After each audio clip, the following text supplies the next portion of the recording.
Good afternoon. It's News Radio 1310, KNOX AM 107.9, KNOX FM. I'm your host, Brad Schmidt. Thanks for joining me this afternoon. So I'm going to try and get this in as quick as I can because I'm running out of time. Chris Do, he's got a podcast called The Future and a YouTube channel called The Future, Futur with no E. And he talks about the math on education. He's in marketing, and he talks about getting a degree at a really expensive, high-end, Harvard, Yale kind of place where you can get the best marketing degree in the world. And it works out to somewhere around $496,000.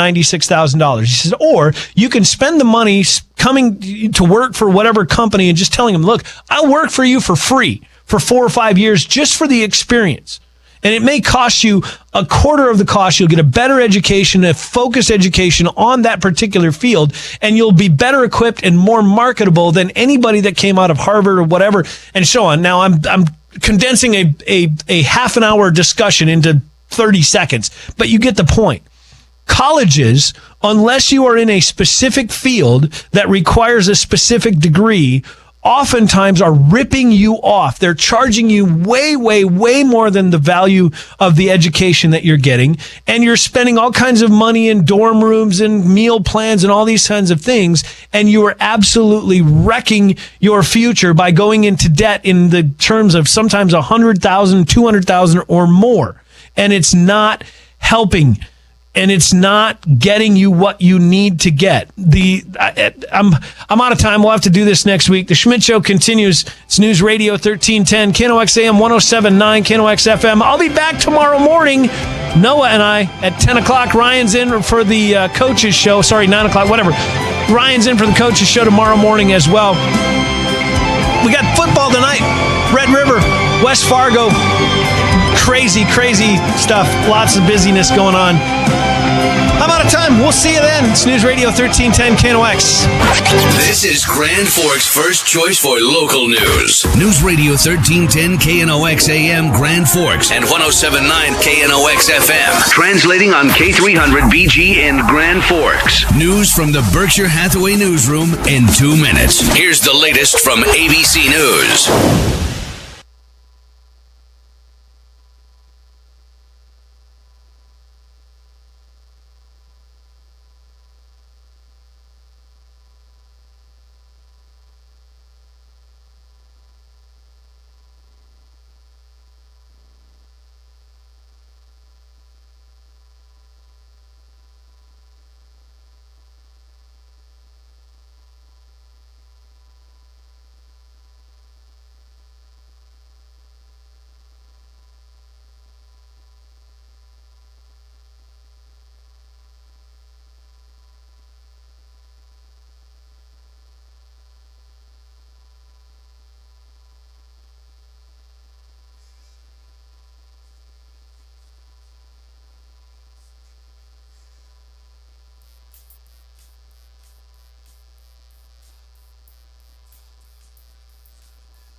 Franzen Bank and Trust is a financial resource for all types of businesses. They have all the loan programs, including SBA, deposit products, and treasury management. See what Franzen Bank can do for you.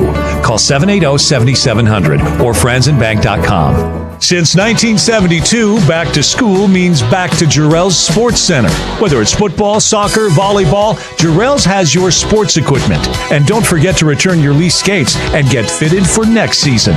Get what you need today at Jarrell's Sports Center. Looking for an easy way to shop for a new or used vehicle?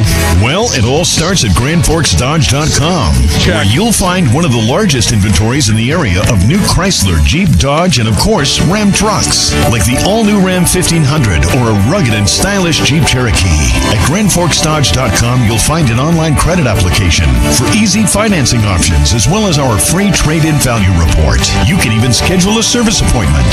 Start your next vehicle search today at GrandForksDodge.com. When accidents happen, trust Abra Auto Body and Glass to get it fixed right the first time on time. Whether it's a paintless dent repair for those dings, dents, and hail damage, collision repair for a nasty rear ender, or glass repair for that pesky rock chip, you'll get the highest quality repairs at Abra Auto Body and Glass, 2151 32nd Avenue South, Grand Forks. Precision Ag is an emerging occupation in a high-growth industry. Lake Region State College Precision Ag courses are designed to provide you with the skills, knowledge, and abilities to work in this field. The use of Precision Ag technology is a tool that allows farmers to work more efficiently. Therefore, there's a demand for trained support staff. The Dakota Precision Ag Center at Lake Region State College in Devils Lake is the place for that training. Visit lrsc.edu today.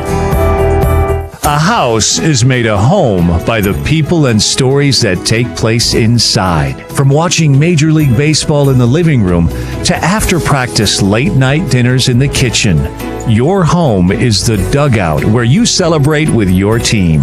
When you're ready to build your next home, give Applegrin a call, and they'll give you a home run that'll last a lifetime. Applegrin Construction, building homes around what truly matters. Get the advantage, the Tri-Steel advantage. Whether you bleed red or green, Tri-Steel Manufacturing has a large selection of general replacement parts for your farm machinery needs, including bearings, hydraulic motors, sprockets, roller chains, pulleys, and more. Tri-Steel's extensive parts department has replacement parts from leading manufacturers like Browning, Rexnord, and Temkin. Tri-Steel has replacement parts you need. Tri-Steel Manufacturing, 3100 North Washington Street. Get the advantage, the Tri-Steel advantage. If you haven't had a good pizza, I mean a really good pizza from Pizzazz, you should. Pete's Menu offers personal, family, or specialty available for free delivery or pickup 7 days a week, along with daily specials, all at a delicious price. 2400 South Washington, Grand Forks. Here's your News Talk 1310 KNOX forecast. Lows level off around 44 tonight, under mainly clear skies, southerly winds 8 to 15 miles an hour. Highs around 74. Tomorrow, partly cloudy skies again. Tomorrow night, lows level off around 57. Temperatures well above average Sunday and Monday, with highs in the upper 70s. Chance for scattered thunderstorms Sunday. I'm meteorologist Megan Mulford on News Talk 1310 KNOX. Right now, it's 69. This is Red River Football Coach Vern Muir, and you're listening to Roughriders Football on News Radio 1310 KNOX AM Grand Forks and 107.9 KNOX FM.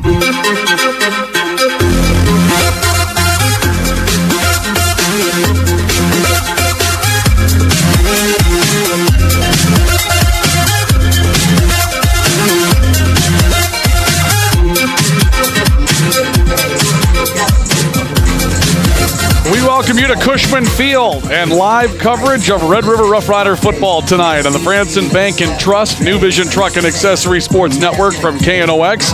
It may be do or die for the Roughriders tonight. Grand Forks Red River is at home with an 0-3 record, taking on a 2-1 West Fargo Packers team that is bouncing back after a loss to West Fargo Cheyenne a week ago by a score of 28-0. Grand Forks Red River beaten as well a week ago as they were beaten in the Cushman Classic by Grand Forks Central, a score of 23 28-0. So neither of these teams scored a point a week ago, and Grand Forks Red River is looking for a win in the worst way. An 0-3 start this season. It's been an anemic start to the season offensively. They've scored just 31 points so far. They're looking for the magic potion, and the magic potion might be a beautiful night here at Cushman Field for football, and fans in the student section back in the stands, so to speak, on the north end of the field beyond the end zone again tonight. This is a West Fargo football team that has caused Red River all kinds of heartburn for years. Every time these two teams get together, it seems that the Packers have a very quick start. In some cases, Red River has a hard time just getting on to the West Fargo side of the field in the opening half. And Vern Muir tells us all the time that the first few minutes of this game always seem to dictate how this one is going to go. But West Fargo's looking to gain a little bit of an edge in an offensive stride as well. They've scored 49 points this year, and with a 2-1 record, that loss to West Fargo Cheyenne last week, 28-0, will have them here looking for some additional success. This one should be a fun one tonight at Cushman Field, and again, some desperation beginning to set in as Grand Forks Red River's at home looking for a win over West Fargo tonight here at Cushman Field as we bring you Roughrider football on KNOX and the Franson Bank and Trust New Vision Truck and Accessory Sports Network. High school sports are back on your best source for high school coverage. News Radio 1310 KNOX and the Franson Bank and Trust New Vision Truck and Accessories Sports Network. Here's a stretch pass the other way for Red River. Here comes Wasvik. Wasvik in, fires and scores! Justin Wasvik, far down goal, the takeaway. Red River right now has a 2-0 lead. This game broadcast is presented by Franson Bank and Trust. Real people, real results. FransonBank.com. New Vision Truck and Accessories. Your truck accessory supercenter in Grand Forks. Lithia Chrysler Jeep Dodge. Check out ChryslerJeepDodge.com. Lake Region State College. We change lives. Atlas Auto. Find your next car at Atlas Auto. RBB Electric. On call, on time, and online. RBBElectric.com. Apple Gren Construction. Building homes around what truly matters. Lithia Toyota.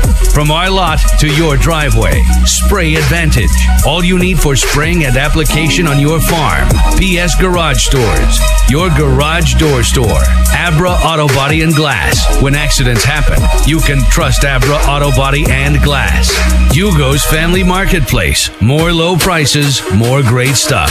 Perkins, locally owned on Columbia Road in Grand Forks. No DAC insurance. Chris Moen, your agent. Finest auto trim.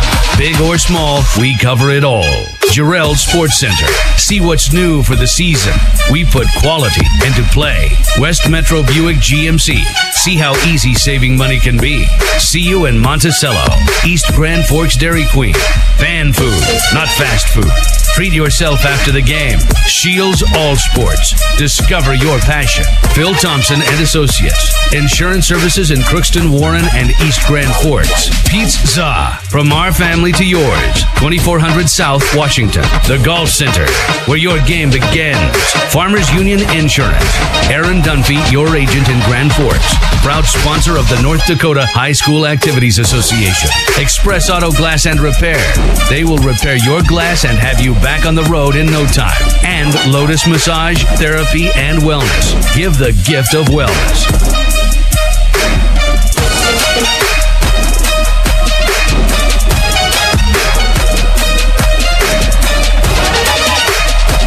Welcome back to Cushman Field. Live coverage of Red River Roughrider football tonight on the Franson Bank and Trust New Vision Truck and Accessory Sports Network from KNOX. This was a crazy week in football, to say the least. You saw the Big Ten come back to play October 24th. They'll get started. The Pac-12, they're thinking about it after increased pressure once the Big Ten decided to flip. And even Minnesota got in the act with the Minnesota State High School League scheduling a special meeting on Monday of their board of directors to consider bringing back the fall sports they moved, football and volleyball, the two that pop up. And now tonight here in North Dakota, you would know the difference. We roll on to week number 4. This is, in some ways, a win. When we got into this season that was going to be affected by coronavirus and COVID-19, there were a number of naysayers that said we wouldn't even make it to the bye week. Red River and the other teams in AAA football, Central, the teams in the East, the teams in the West, all canceled their long-distance non-conference matches to start the year with the West to build in a couple of bye weeks. in order to make up some games that might be adversely affected due to coronavirus. And thankfully, so far in the East, they're not going to be needed. Everybody in the East has played. Everybody in the East is playing. And next week is a bye week where the teams have an opportunity to kind of step away, put in a little bit more time in practice, and no one in the East is going to need a makeup date. In the West, it's a little different story. Williston had a game sidetracked. There are some AA teams that had some games sidetracked. They don't have bye weeks built in, so other classes in North Dakota are scrambling. But all in all, as you look around North Dakota, you wouldn't know much of a difference as far as what's going on with football this week. We're in week number 4. We're aware that COVID's out there, but we're still playing, and getting to this point is a win for all of these AAA football teams. Now tonight, Red River's looking for a win. Roughriders shut out by their crosstown rival Central by a score of 23-0 last week, looking to bounce back, and it's been an anemic offense this year. Only 31 points so far this season for Grand Forks Red River. Vern Muir knows that's an issue. We'll talk with him later on in the field. Jay Gibson's West Fargo Packers have scored 49 points. A little bit of a misnomer here. They scored 49 points the first 2 weeks of the season, then got shut out by West Fargo Cheyenne. So they're looking for some answers as their level of competition really picked up from the first couple of weeks into week number 3, and they know that Cheyenne is the caliber of team they'll have to deal with if the playoffs come calling. But Red River, if the playoffs are going to come calling, they absolutely have to have this one tonight, or they're 0-4 with 3 games left in the league, and that's just not going to get it done. So the Riders are having their backs against the walls. They come home to Cushman Field tonight to entertain West Fargo. Lots coming up in our extended pregame coverage. Tom Miller of the Grand Forks Herald will join us. So what in the heck's going on? Big Ten's coming back. The Pac-12 may come back. In the meantime, FCS has set up a spring schedule and even a playoff format. What does that mean for everybody, though? It's been a lot of happenings this week, so Tom will join us to break it down. Ryan Kasowski, the head coach of the Green Wave in East Grand Forks, his team starts practice on Monday. They think they're going to play. We'll find out what the intent is with those practices coming up, so we'll get in contact with him. And Tom Dosh will join us here tonight for color commentary and analysis. We'll break down these teams along with a live word on the field from Vern Muir, the head coach of the Roughriders. And our starting lineups and kickoff are scheduled for 7 o'clock tonight here at what should be a beautiful night for football at Cushman. It's the Roughriders hosting the West Fargo Packers tonight as we continue with our pregame report brought to you by Franson Bank and Trust. Real people, real results. FransonBank.com. Franson Bank and Trust does business the way you want your hometown bank to do business, and we can't say this enough. I had the experience of going through one of the chains earlier this week. I'm telling you, Franson Bank and Trust is personal. They do things the way you want them to. No appointment necessary. They're open 24/7 at FransonBank.com. But if you still want to do business with a person, stop into one of their branches and start up a conversation. They're at 17th Avenue in South Washington and Grand Forks and East Grand Forks on Highway 220 North. And as we mentioned, they're always online and always open at FransonBank.com. And New Vision Truck and Accessories, your truck accessories supercenter. Every time you see one of those rides that goes through Grand Forks that looks special, New Vision Truck and Accessories likely had something to do with it. They've got the performance tires, all the lines you're looking for. Mickey Thompson, Dick Seepeck, Cooper, Hankook, and more. And step it up with a suspension system, the light and ground effects, custom paint color, even just a new paint job. New Vision Truck and Accessories. Check them out in their shop on Gateway Drive, west of I-29 in Grand Forks, bringing you our coverage of Rough Rider football tonight. It's the Riders and the West Fargo Packers. Our pregame continues in moments on KNOX. This is high school football on the Franson Bank and Trust New Vision Truck and Accessory Sport Network from KNOX. Are you paying too much for your auto insurance? You can have both a great rate and great service from Nodak Insurance Company. Call me, Chris Moen, at 757-1613. I know insurance, I know North Dakota, and I might even know you. Call me today for a competitive quote. Are you looking to buy or sell your American Crystal sugar beet stock? We can help. Hello, this is Chris Griffin with Red River Land Company, and myself and John Botsford have been matching the beet stock buyer and seller for over 20 years. We offer professional assistance with the sale and transfer of your American Crystal shares. John Botsford is the leader in helping create the marketplace for this industry. If you have beet stock to sell or are a shareholder looking for a grower, go to our website at redriverlandco.com to set up a meeting with us. Red River Land Company, your trusted name in beet stock sales and in farm real estate. Farmers, what is the advantage of working with Spray Advantage?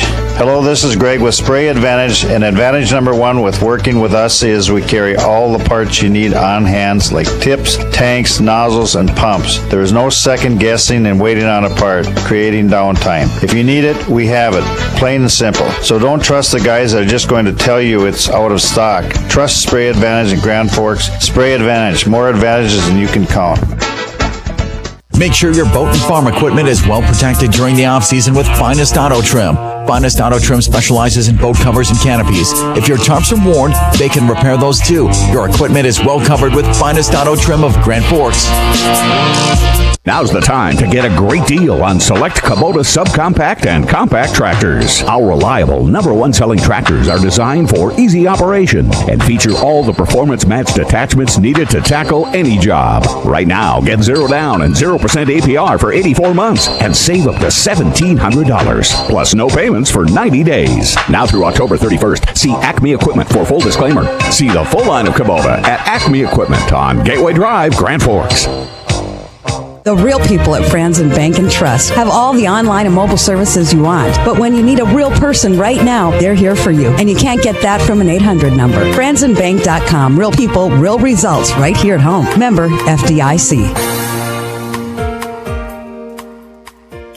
Nate from the Golf Center here, the man with the fancy shoes. We are your golf specialty store. We have everything under one roof that you could ever need for golf. We specialize in giving you the best customer service possible, whether you are looking for golf balls or a full custom fitting. At the Golf Center, where your game begins. Burger, fries, and pie at Perkins Family Restaurant. Enjoy a $10.99 burger combo, classic cheeseburger or patty melt. Try the barbecue tangler or the breakfast burger, all with fries, then add pie. Banana crepe, cherry or fridge soak, plus more. Burger, fries, and pie at Perkins Family Restaurant, Columbia Road, Grand Forks. Looking for the best buys on groceries? Log on to GoHugos.com. Plan your shopping trip from the comfort of your home. Shop online and have your groceries delivered right to your door or pick them up at our curbside pickup at GoHugos.com. You'll find great online coupons and spectacular recipes like Hugo's on Facebook, and you'll get special Facebook coupons and save even more. Get ready to save the Hugo's way with GoHugos.com. You're gonna find more low prices, more great stuff when you go to Hugo's.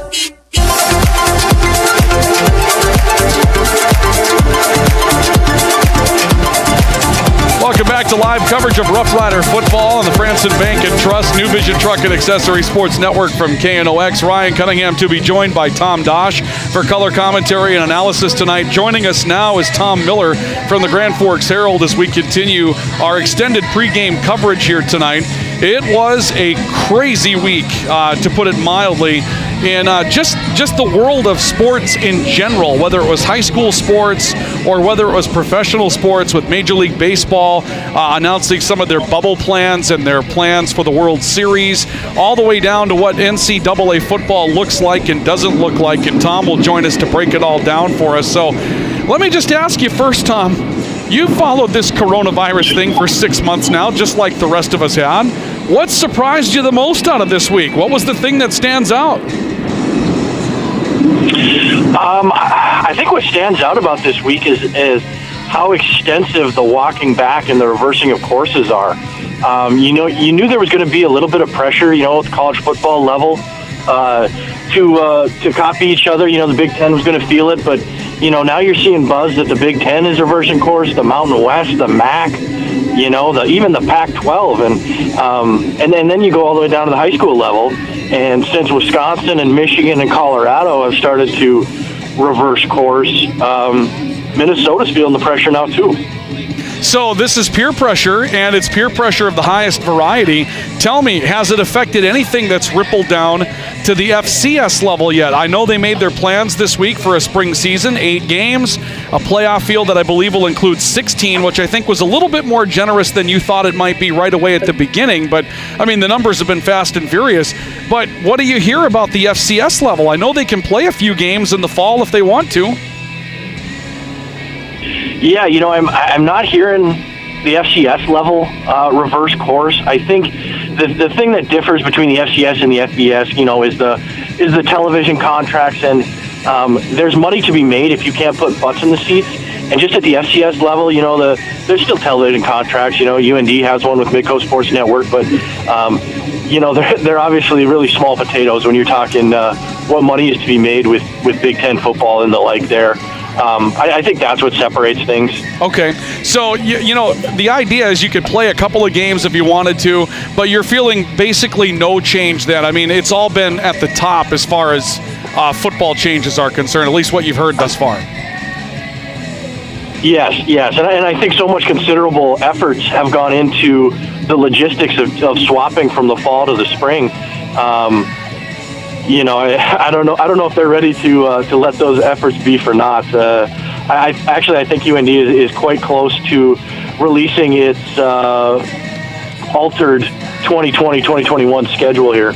Okay, well, that would be good news to find that come out. Now, you had a chance to take in what we started calling spring ball in the fall, and then we started calling fall ball, and then we went back to spring ball in the fall. But obviously the workout sessions that UND could have as far as football in the fall is concerned. We've talked to you once about what you had seen, but now I'm guessing they're either near the end or at the end. Tell me a little bit about what you've seen out of UND football going on longer in those workout sessions. Yeah, you know, it's still bland football because they can't go live. So there's, you know, for me, it's seeing, you know, who's running with what position group, who seems to be getting the reps that I didn't think they would get. I would say the number one most interesting thing right now is that Brock Boltman is taking 90% of his reps at quarterback. You know, we've talked a lot about whether or not he would see an expanded role from his kind of exclusively Wildcatish look from a year ago. But the amount of true quarterback reps that he's taking in practice right now has caught me off guard. And then number two, I would say Moorhead's Otis Weah being a much larger part of the offense this fall than any other portion of practice segments stands out. And I'll even give you a third one. The Zavalny kid from Park River, the walk-on, has moved from wide receiver to tight end. And kind of a reflection of a change in offensive philosophy from Paul Rudolph to Danny Freund. Danny wants a hybrid type in that role, and I think Zavalny fits that to a T. Yeah, a very physical player, but also very athletic and can do multiple things for you, and that's kind of the way the tight end position has evolved over the course of the last several years. So we wrap up with this, and that is 8 games is what we've been told for the spring, along with a 16-team playoff. Tell me a little bit about how it changes the dynamic. So UND goes into the Missouri Valley Conference. There's a 16-team playoff at the end of the rainbow, but there's only 8 weeks to get there. I'm guessing intensity, all those types of things change. I'm guessing not much, if any, of a non-conference schedule. So when this thing does kick off, Tom, this is huge, and it's huge from the moment it gets started. Yeah, you know, we started talking about, okay, if you have a 16-team field, how many from the Missouri Valley get to go? And there you already, you know, you almost already assume, just the way that the landscape has been for the last decade plus, is that North Dakota State and South Dakota State are in. So does that mean there's like one spot left available for the rest of the Missouri Valley? which means to me, you know, you got to show out against the Dakota schools. And you got to win out the rest of the way, because it's Northern Iowa. Are they almost a shoe-in the way people talk about their season? You know, it's going to be a tight field, and you know, it's going to be a weird year because North Dakota's going to have to play at home a lot early because they play indoors, and the league is going to try to avoid playing in Brookings or something similar early in the year when it's so cold. And then you're going to see North Dakota be on the road for like 4 weeks in a row, would be my guess. It's just going to have a really weird feel. It's going to be really hard to put together a playoff resume. It helps being in the Missouri Valley because you can pick up eye-popping wins any week just because the schedule is as good as it is. It's going to be an interesting year, but at least there's some finality that's coming to it. We'll let the big boys decide what they're going to do as far as changing their plans. We'll look forward to the spring. Tom, as always, thank you for joining us tonight. We appreciate the insight. Absolutely. Good to talk to you. Tom Miller from the Grand Forks Herald joining us. Man, is he going to have a schedule to cover this year. We're joined by Tom Dosh, longtime football coach around the Dakotas, now with the UND Foundation, and joining us for color commentary and analysis tonight. I know this guy rather well, sometimes on the winning end, sometimes not. But, Tom, this is going to be, as a football coach, you've probably never experienced anything remotely close to watching live games in March or April or May or whatever that's going to be. No, the season is, everything's just flipped, and it's weird. Obviously, this is my first year out of football since, as a player or coach since 1980 in the fall. So that's been weird in itself. But then most of the guys most of my friends are college football coaches, and we're all in the same boat. They're going golfing in September just like I am now. Nobody even ever dreamed of that before. So it's really a bizarre time and really kind of surreal at times. Like sometimes you look at the calendar and say it's the middle of September and we still don't have any college football games going on. So yeah, it really is weird. As you and Tom had mentioned, one advantage UND has is an indoor practice facility and the Alaris Center, which obviously they can practice at any time and without having to worry about weather or clearing the field off or anything like that. And I think they're talking about April 15th, 17th, something like that, being the first round of the playoffs is what I read. Wow. And May 15th being the championship game. So you're looking at, you can start games in February, which, hey, there's something to do in Grand Forks in February then, right? I mean, everybody knows it's going to be nice and warm. And so obviously there's a lot of, the thing that comes up as I talk to all guys, really NAI, D2, D3, Division I coaches that I know is clearly the testing and the contact tracing and all that stuff has really just become an administrative nightmare, to say the least, with those, what they're going through. And again, it's uncharted territory, so it's nobody's fault per se, but it is it's an interesting time, and really those guys spend more time worrying about that than they do about X's and O's and football and everything else. So it's been kind of weird. And but yeah, for me it's weird because I'm not coaching for the first time. But then none of my coaching friends are coaching either. So it's a crazy time. You picked a heck of a year to get out of football. I guess so. I don't know if it was good or not. We'll see. But what we'll say for the broadcast tonight, Tom? Football was not ready to continue without you. There we go. That's I like the whole thing, right? I like it. So it took more time to adjust to the absence of Tom Dosh. Let's go ahead and call it that way. I love that. I never thought of it that way. Tom Dosh joining us tonight for color commentary and analysis. Speaking of a coach that's had a weird life, Ryan Kasowski is going to join us next, the head coach of East Grand Forks. He went from having his season moved to having it moved back. And so they're getting ready to start practice on Monday. Let's find out what that looks like as we continue here from Cushman Field tonight, where we get ready for Red River to take on West Fargo and high school football on the North Dakota side. This is Roughrider football. This is high school football on the Franson Bank and Trust New Vision Truck and Accessory Sport Network from KNOX. A house is made a home by the people and stories that take place inside. From watching Major League Baseball in the living room to after practice late night dinners in the kitchen, your home is the dugout where you celebrate with your team. When you're ready to build your next home, give Applegren a call and they'll give you a home run that'll last a lifetime. Applegren Construction, building homes around what truly matters. West Metro Buick GMC. See how easy saving money can be. Jeff Sell here from West Metro Buick GMC. If you're looking for your best selection, service, and price on your next new Buick or GMC or pre-owned used, go to westmetroauto.com. westmetroauto.com, online at westmetroauto.com. West Metro Buick GMC.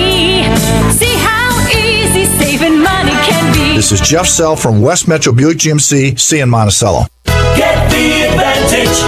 The Tri-Steel Advantage. What is the Tri-Steel Advantage? The Tri-Steel Parts Department. Tri-Steel's extensive parts department carries the most respected names in power transmission, bearings, sprockets, gearboxes, pulleys, conveyor belting, and more. When it's parts you need, get the advantage. Tri-Steel Manufacturing, 3001 North Washington, Grand Forks, or online at tristeelmfg.com. The Tri-Steel Advantage. Get the advantage.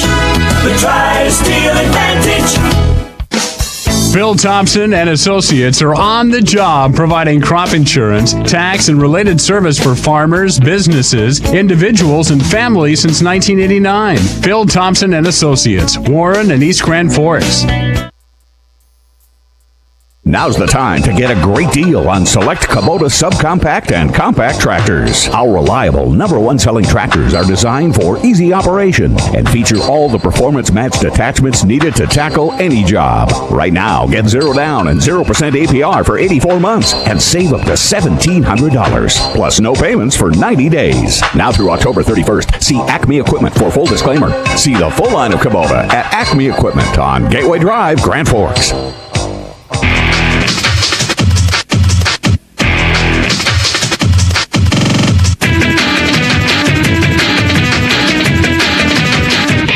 Welcome back to Cushman Field. This is Roughrider football on the Franson Bank and Trust New Vision Truck and Accessory Sports Network from KNOX. We continue our extended pregame coverage tonight. Ryan Cunningham, Tom Dosh with you tonight from Cushman, where we get ready for the Roughriders to take on the West Fargo Packers. We mentioned that a coach that's had a weird life the last couple of days is Ryan Kasowski, the head coach of the East Grand Forks Green Wave. We hear tell that East Grand Forks is getting ready to start practice on Monday with the intent of playing. The MSHSL Board of Directors meets Monday to talk about undoing what they did, which is to bring the football season back to the fall and try to play this fall. Ryan, thanks for joining us. First of all, is this a good or bad thing? And here's the plus and minus of it. The plus, the fall seems like a more stable time to play football than the spring, particularly if you're not indoors. The minus is that you've had some kids that have started with other teams. If you start football practice, they'll likely have to leave those other teams, come over to football, and you don't know if you're going to get 5 or 6 games, a playoff system or not. It looks okay, but you tell me, is this a good or bad development this week? Yeah, I think the big thing for us is it's tough when there's so much uncertainty. Now you've put coaches and players in a situation of again getting hopes up when things might not go our way, and nobody can ever say that these kids don't know how to be resilient and don't know how to handle adversity, because what's been thrown at them this year is like nothing any other team in East Grand Forks or Minnesota history has ever gone through. So we're looking at it as a positive. We practiced this week, had a great week of practice. The kids were just so excited to be out there, and but they do have the mindset that whatever happens Monday, we're going to go with, and we're just going to move forward, and that's life, and we just got to accept it. But boy, we're ready to play some football, and I pray for our kids that they get that opportunity. And it sure is tough when you look across the river and you see the success that North Dakota's having with things, and you see the reversal, of course, and for us, it's going to be tough to watch the Gophers play and us not have that opportunity. So I do think the Big Ten reversing course really played a big impact on things, and hopefully it'll go in our favor. Let's talk about the logistics here. If you get the go-ahead and you start practice officially on Monday, and that would be official because you'd get the go-ahead. So what does it look like? I think the time frame is October 2nd would be your first game. And then what are you hearing as far as a system? Games, playoffs? I mean, again, everything's speculation at this point, but what are you hearing as the odds-on favorite? Yeah, you're absolutely right. Everything is just kind of who you talk to, and do they actually know what they're saying, or does what they say mean anything or not? So it's kind of hard to say, but you're right as far as Monday would be the first day of actual practice. Now, we were able to practice week because of that waiver period, but Monday would be that first day. October 2nd would be that first game. Who it's against, we have no idea. Would we play our normal section games? We have no idea. I could see them doing something like a northern area schools, play northern area schools, kind of an altered schedule that way. But yeah, we just don't know what's going to happen, and I think that's kind of the frustrating part too, is how many games are we going to get? Are we going to have playoffs?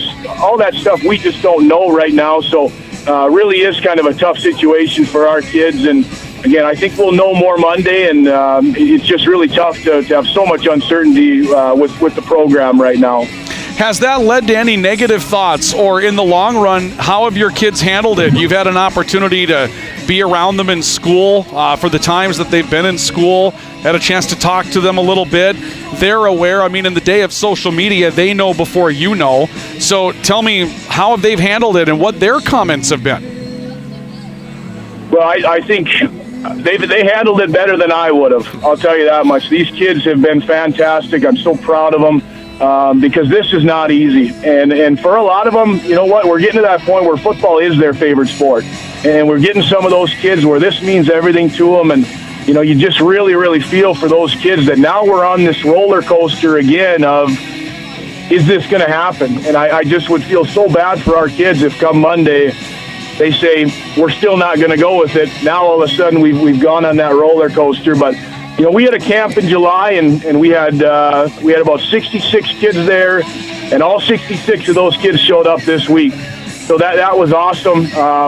You know, we had a couple kids that did start soccer and did start cross country, and I told those kids, you go to those. You do not come to football practice. You committed to those teams.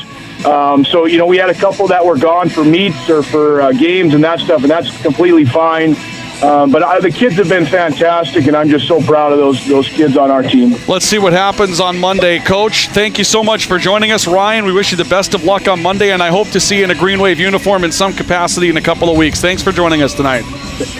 Yeah, we appreciate it, Ryan. Thank you. Ryan Kasowski, the head coach of the Green Wave. Tom Dosh is with us tonight. Tom, when you were listening to Ryan, you nodded your head in a very affirmative when you heard 66 in July, 66 now. As a football coach, that means something to you. Yeah, it sure does, and it tells you what Ryan's got built over there at East Grand Forks. It's as he said, this is for a lot of those kids, it's their favorite sport, and it means something to them. Certainly, there's a lot of ownership in the program within the kids when you get turnout like that, when you get numbers like that in the summer, and they get reciprocated when you have a practice. You don't even know you're having any games for sure, and that many kids show up for practice. So Ryan, who's a Grand Forks Central grad and UND grad, has gone to the East Grand Forks and really done a phenomenal job from what I've seen, and that doesn't surprise me. I guess that his kids, as players, have that much ownership. That's really cool to see. All right. Yeah. With that, we're going to take our next time out. When we come back, we'll be live on the field with Vern Muir, the head coach of the Roughriders. His pregame thoughts on this one with West Fargo. We'll turn our attention to the tools of the game and the keys to the game, brought to you by Acme Equipment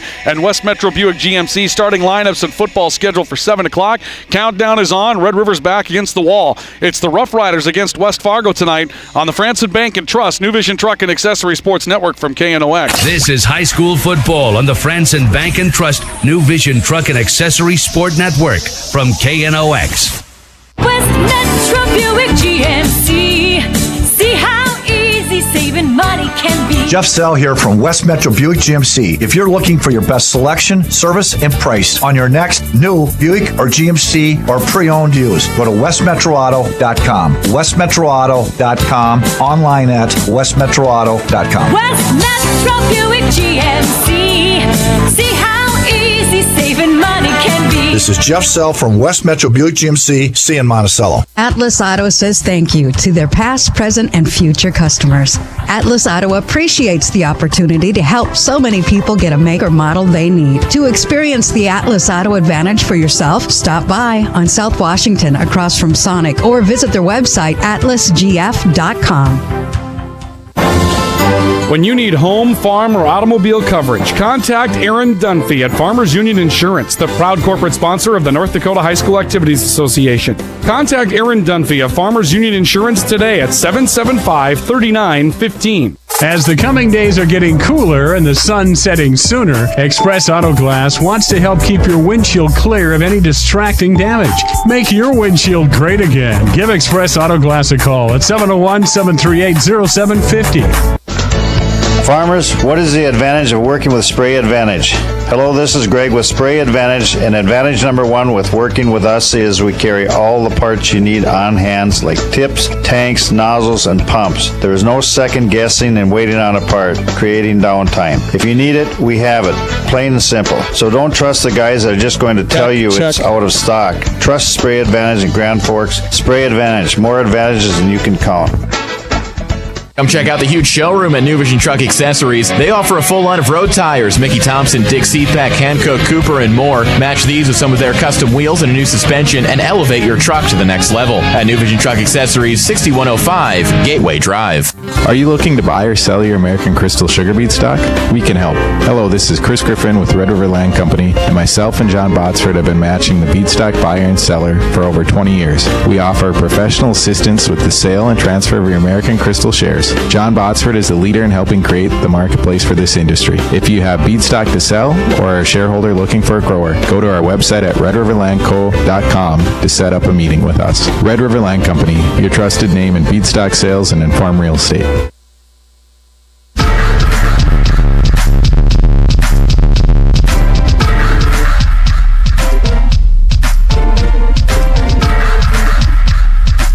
Welcome you back to live coverage of high school football tonight on the Franson Bank and Trust New Vision Truck and Accessory Sports Network from KNOX. We're on the field here at Cushman Field as we get ready for Grand Forks, Red River, and West Fargo to join us here tonight. Vern Muir, the head coach of the Roughriders, joining us this evening. Coach, let's start with the obvious. It's a 7-game schedule this year. Everything's in the league. You're 0-3. So if there's any postseason, really, or some of these are must-haves. Based off our first 3 games here, the postseason's not even something that's in the conversation. We just need to play better. And last week, I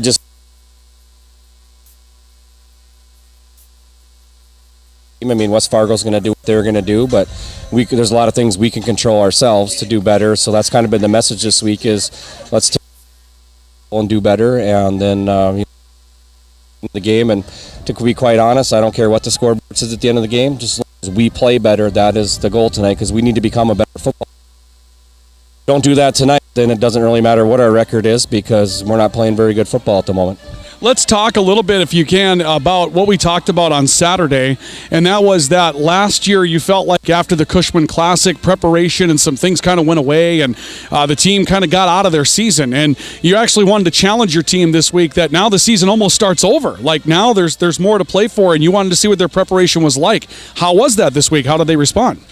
Well, we had a little bit of adversity at the coaching staff. One of our coaches isn't able to be with us tonight, so we had some coaches taking in a new role, and the kids knew that, and I think we came to practice a little bit more focused. Not that maybe we didn't have the focus before, but it seemed like there wasn't as much loosey-goosiness as there is, and maybe a sense of urgency settled in with the kids too. But I know we had our best Thursday practice.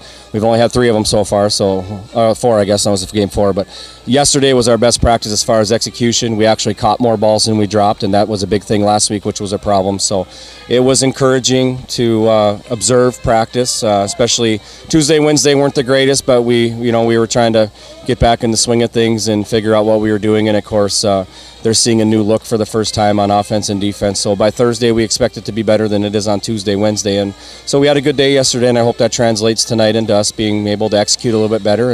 And our kids play hard. I just want us to play better. And then finally, Coach, let's wrap up with this, a plus and minus about West Fargo. When you take a look at what you're up against with their offense, they've become somewhat one-dimensional this year. They've had a very difficult time throwing the football, and that might be because of competition. It also might be because of who their skilled positions are and where they're strong. On the minus side against you, they're going to run that 50 front, and you've really struggled to run the football against their odd front in the past. And I'm sure it's there again, so you know it, but at the same time, you got to make it work. Yeah, and that's why I said it's in the paper that they're going to bring a lot of pressure. I didn't mean they were going to blitz. Is that they're going to put 5 guys up on the box, probably roll the safety down, so we're going to have an 8-man box to try to run against. And last week against Central, we showed that the 8-man box was tough for us to get in there and run, and then when we had to throw, we didn't help ourselves by catching. So really tonight what we have to do is we got to find a way to find some seams and get some blocks. And like we said, if we can get 3 yards on a run play, especially if it's first down, you only have to average 3 yards on the next 2, then you get to make a decision on 4th. But if we can at least get some positives, and if we're forced to throw and we can actually catch the ball just to help ourselves, that's kind of what I think we just need to do tonight. And it's going to be a challenge with who we're playing, but like I told our kids, they're going to do what they do, but we need to do better what we're trying to do. And so however that turns out, hopefully, as long as we get some first downs, I mean, like I told them, if we can get 2 possessions a quarter and get 2 first downs per possession, not turn the ball over, that'll keep the game somewhat competitive to a degree. Whether we score or not doesn't matter, but it won't get out of hand and turn into a gross fest. That means we got to play good defense too. But so that's, I keep coming back to, but we just need to play better and deal with what we're going to see and be physical and play the football I hope our kids can play that we think they can. Coach, get after it. Thanks a lot for the time tonight. We appreciate it. Thank you, sir. Vern Muir, coach of the Red River, joins us tonight on our pregame report live from the field.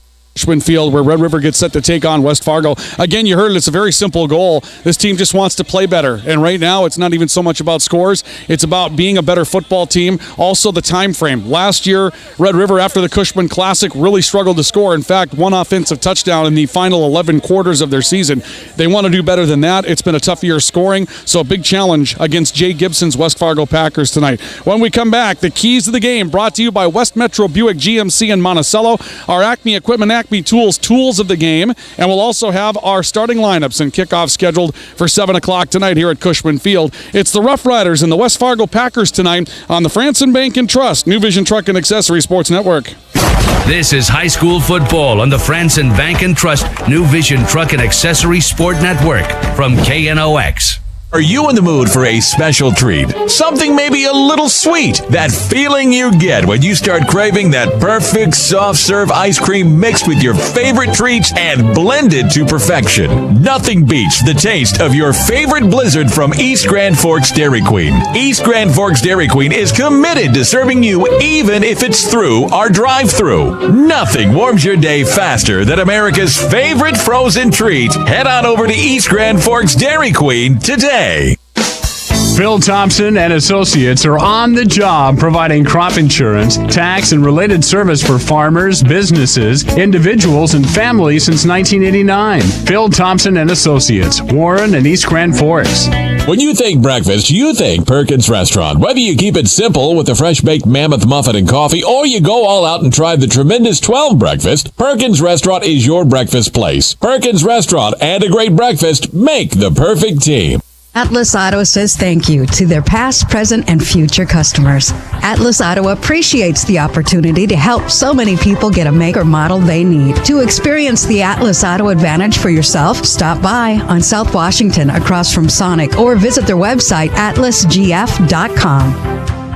Precision Ag is an emerging occupation in a high-growth industry. Lake Region State College Precision Ag courses are designed to provide you with the skills, knowledge, and abilities to work in this field. The use of Precision Ag technology is a tool that allows farmers to work more efficiently. Therefore, there's a demand for trained support staff. The Dakota Precision Ag Center at Lake Region State College in Devils Lake is the place for that training. Visit lrsc.edu today.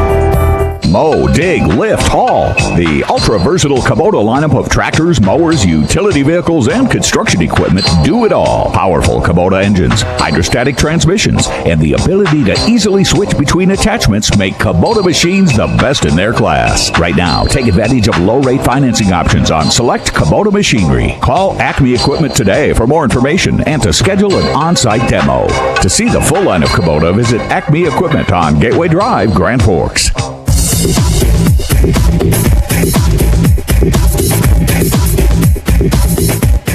Welcome back to Cushman Field. We're set for Grand Forks Red River Roughrider football tonight on the Franson Bank and Trust New Vision Truck and Accessory Sports Network from KNOX. It's the Roughriders and the West Fargo Packers tonight from Cushman. Ryan Cunningham, Tom Dosh with us as we transition into the keys to the game and the tools of the game. Let's bring the coach back in here. And Coach, one of the things that I talked about on the field with Vern Muir was running against the 50 front, the odd front. Every defensive front that I've seen in the league so far this year has been four-man. They're going to run true 8 in the box, four-man, four backers.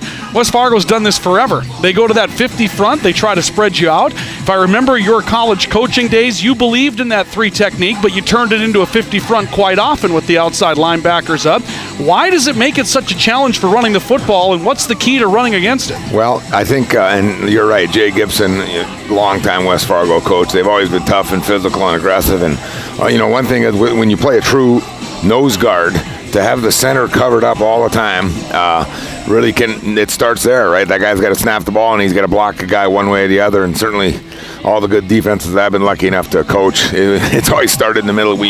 Typically you're going to have just a big dude in there that can create trouble. So that in itself puts a challenge on the function of the offense a little bit. They got to get the ball snapped and get a play run, and then there's different ways with the two outside backers to get, or they call them defensive ends, whatever, to get. You can get different games and twists going. So you can have your nose guard playing the zero technique or playing right on top of the center, and then you get your twist games going with your defensive ends and tackles or outside backers and DNs, whatever you want to call them. But the perimeter, 4 guys, 2 on each side, you can play a lot of games, and those 5 guys can really wreak havoc. And the idea, of course, is to keep the linebackers unblocked and let those guys run and make tackles and make plays, and that's what they do to you, and that's the premise behind the odd front.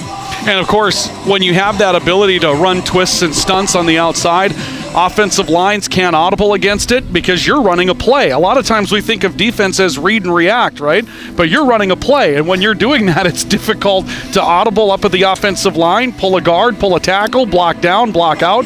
You can't do any of those things when they can do that against you. You're exactly right. And when you look at the size of West Fargo, they've got a couple of decent-sized guys up front, but for the most part, it's, smaller 200, 210, 20-pound guys, but they move around, and that tells me that they do that. They do exactly what you said. They play a lot of games. They run movements and twists and stuff, and it is tough as an offensive lineman to prepare for all that stuff. And so that's really it. And like I said, then the inside linebackers can run, and then you can bring an extra linebacker, or you can bring a safety if you want to, and create havoc that way. And he's done it for a long time, and Jay Gibson's been one of the better ones in high school football. He knows what he's doing. Let's take a look at our keys to the game, and they're brought to you by West Metro Buick GMC in Monticello. Stop and see Jeff Sell and his staff. It's worth the trip to West Metro Buick GMC for your next vehicle purchase. They have great deals, lots of new, lots of used, and again, if you're headed towards the Twin Cities, why not see what they have to offer? Their motto, see how easy saving money can be.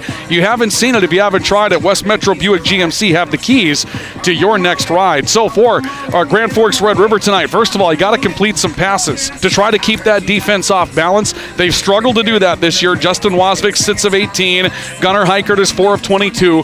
They've got to find some more high percentage passes, and Coach, I'm guessing that starts with some screens. That starts with something that's low distance, high percentage. You try to make somebody miss, but get that confidence going in the passing game with something that isn't straight downfield and having to complete a low percentage situation. Yeah, I think you're right. And, I watched the Red River play each of the last 2 weeks, and they're in two-back quite a bit with a fullback and a tailback. And, Sattler, the fullback's a good player, so they've been able to use him a lot. But how do you find ways to run play action? Do you run some bootlegs and nakeds and stuff where you get the pocket going? And exactly what you said, Ryan, higher percentage throws, shorter throws where you can, let's get some confidence going. Let's see if we can move the chains a little bit.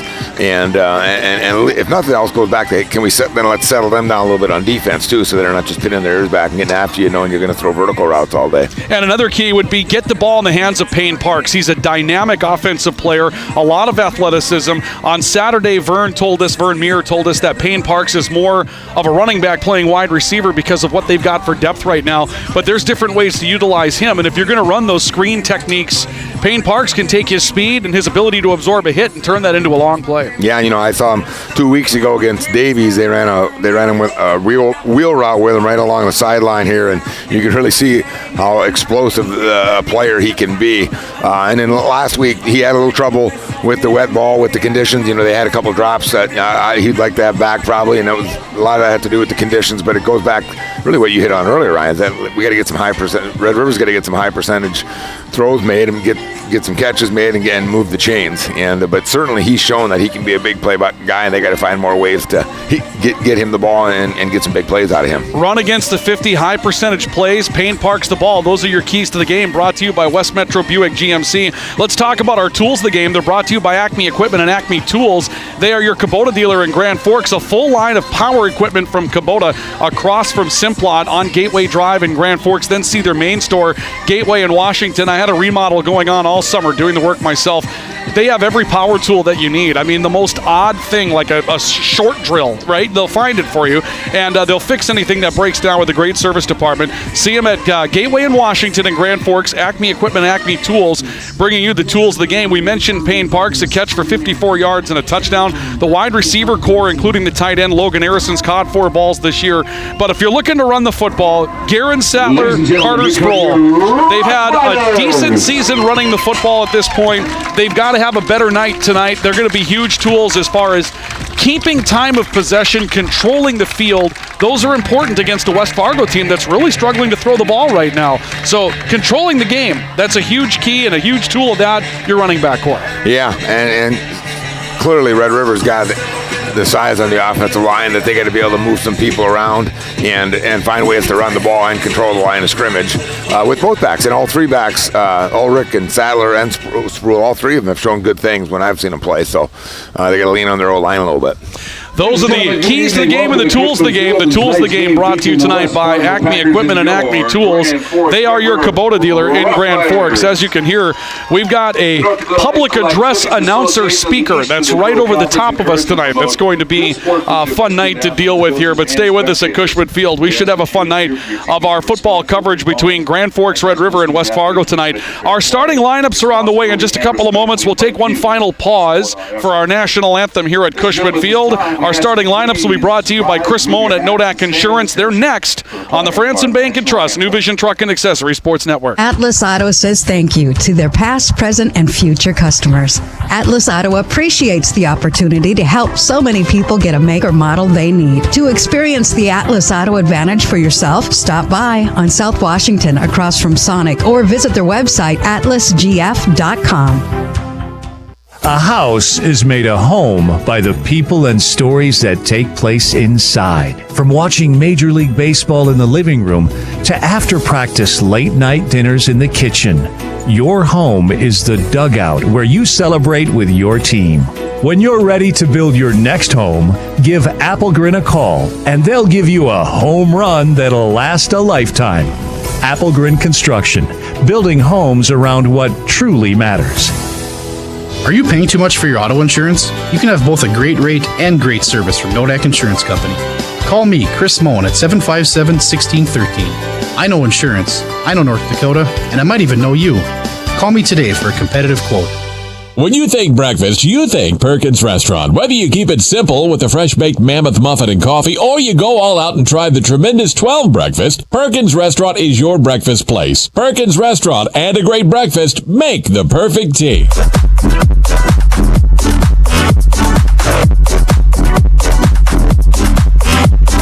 Welcome back to Cushman Field, our national anthem taken care of. Let's take a look at our starting lineups for tonight's matchup as Grand Forks Red River hosts West Fargo tonight. For the West Fargo Packers, the center is Carson 40. The guards are Houston Visto and Cody Worstfield. The tackles are Isaac Murphy and Nate Schuster. The wide receivers are Seth Nyhoff and Seth Bierenkott. The tight end is Jaden Grefsrud. The running backs are Carson Hagerly and Parker Nelson, and Peyton Jancy will start at quarterback tonight for West Fargo. Defensively, they're in the five-man front. The nose is Casey Ortiz. The tackles are Jacob Bild and Worsfield, and the ends are Grefsrud and Tanner Nine. The linebackers are Terry Carter and Houston Visto, their most active defensive players this year.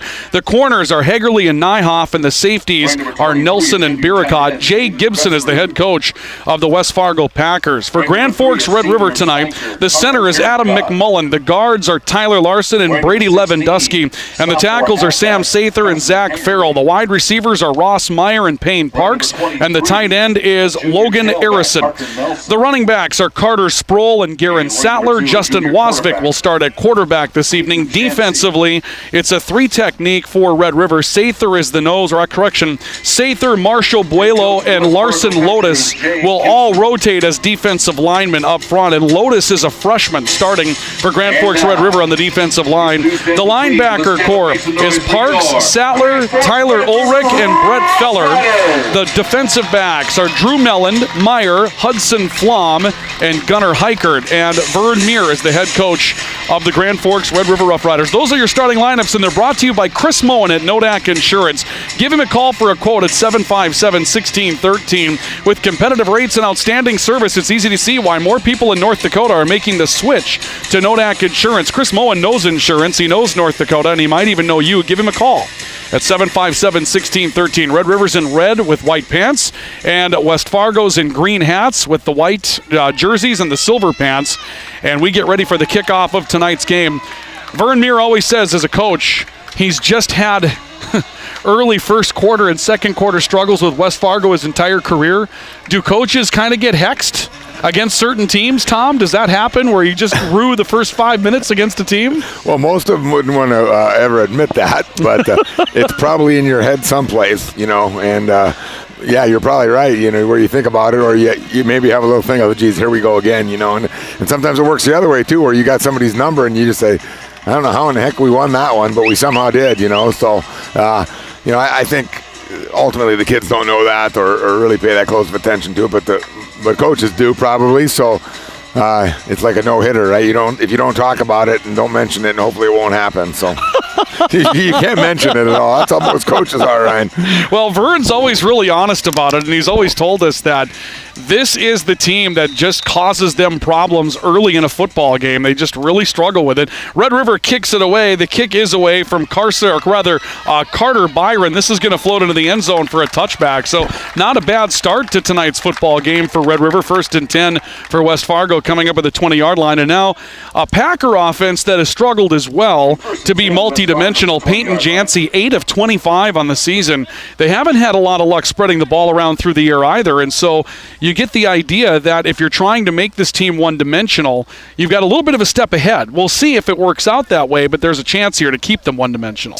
Right, and, typically they're going to be pretty physical, and as you mentioned, Parker Nelson really being had been their workhorse, and that's not unusual for Jay to have that guy that they lean on a bunch. Trip receivers right. Peyton Jancy out of the gun, rolls, fires in the flat. The pass is complete to Carson Hagerly out of the backfield. Hagerly stacked up, and the ball came out. It's recovered by West Fargo at the 24. Hagerly was stood up. The strip drill was on, and in the long run, the ball will be recovered off the near side of the field by one of the West Fargo reserves. That's actually going to be number 13, Jaden Grefsrud, who's listed as number 23. Let's go ahead and make a change there. Grefsrud was listed at 23. He's number 13, and he comes up with a recovery for a 4-yard gain, but a good start for Red River forcing the ball out. Yeah, you just talked about you want to start well. You got to get a helmet on the ball. You want to find a way to recover it.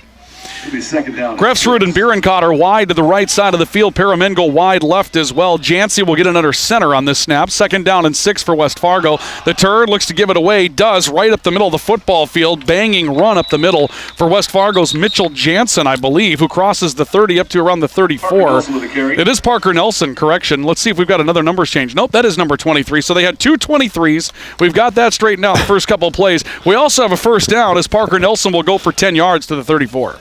Yeah, downhill run there, Ryan, with him, and you can tell, again, a physical guy and just his own play, and got off the ball and got some push on Red River. So West Fargo gets a 1st down. They're at the 34-yard line near hash. No score in the opening drive of the game. 4 receivers. Twins go each way. Jancy's out of the shotgun, rolling to his left side. Throws short, looking for Hagerly's got him. Hagerly made a man miss, cuts back at the 40 outside, 45 midfield, and is knocked out of bounds up at the Red River 47-yard line. It's going to be a solid pickup of 17 yards for Carson Hagerly in the short pass.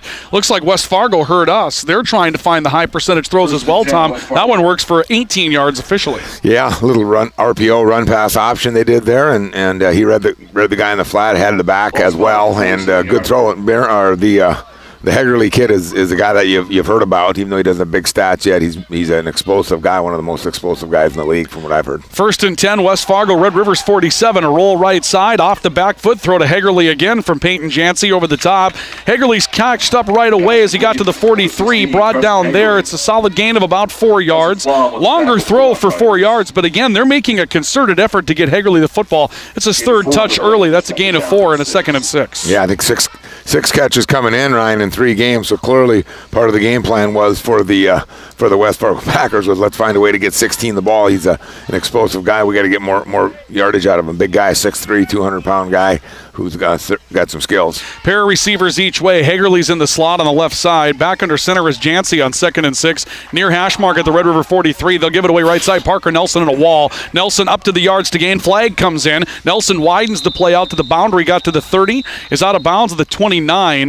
That'll be a gain of 14 yards, but a flag coming in. The initial indication is that it's holding. It is, and so West Fargo's going to back up, and it looks like the penalty marker's down around the 36. It would end up being a loss of about 3 yards if they enforce it from that spot. Yeah, that's somebody must have grabbed some jersey downfield. Again, they had some things sealed, and maybe that's why they had the guy sealed. The corner got sealed in there, and Nelson was able to bounce it out and get some big yards. So once again, that's something last week, Red River had some chances against Central and didn't take advantage of them when they got them into some longer downs. And certainly the week before against Davies, they really had some longer yardage situations. And you've got to do that. You got to take control here and get them to a 3rd and long right now. And I'm assuming Jay Gibby's going to be more of something manageable here on 2nd and long, so they get the 3rd and medium or something and decide if they're in 4 down territory or not. 2nd and 9, the ball's on the far hash mark in Red River territory at the 46. Opening drive of the game. Jancy's out of the gun and the pistol. Play action, looking to throw left side. Going to throw a wobbly ball, but Hagerly's wide open. Has it at the 20, cut back to the middle, hit from behind, held the ball, steps back further. Now steps outside the numbers again, crosses the 20, got himself down to the 19-yard line. It's a pickup of 27 yards on a wobbly throw downfield where Hagerly was wide open.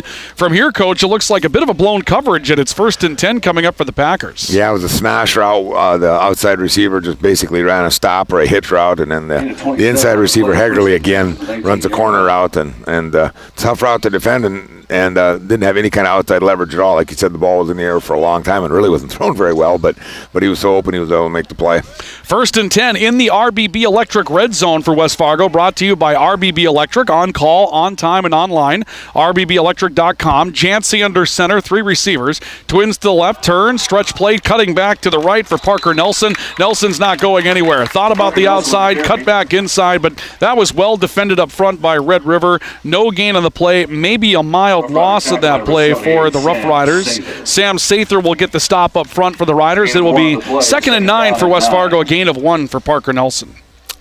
Yeah, good job up front, and again, just a zone scheme. They were in a 4 wide receiver set there, and so Red River liked their matchups up front there, obviously. And it's been interesting, like you said, they've had 8 completed passes all year coming in from their starting quarterback, and once you got 4 or 5 already, so I wouldn't be surprised to see him throw it again.